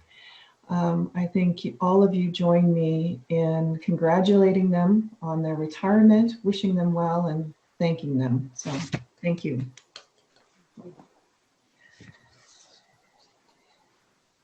And I now adjourn the August 2020 meeting of the Commission on Teacher Credentialing. The next meeting is on October 8th and 9th, 2020. Thank you, commissioners. Thank you, staff, and have a good rest of your summer. Thank you. Thank you, commissioners. Thank you, Tina. Thank you, Mary. Thank you, everyone. Good luck with the start of school. Yes. Force be with you. Yes. All right. Thank Bye, you. everyone. Bye. Bye.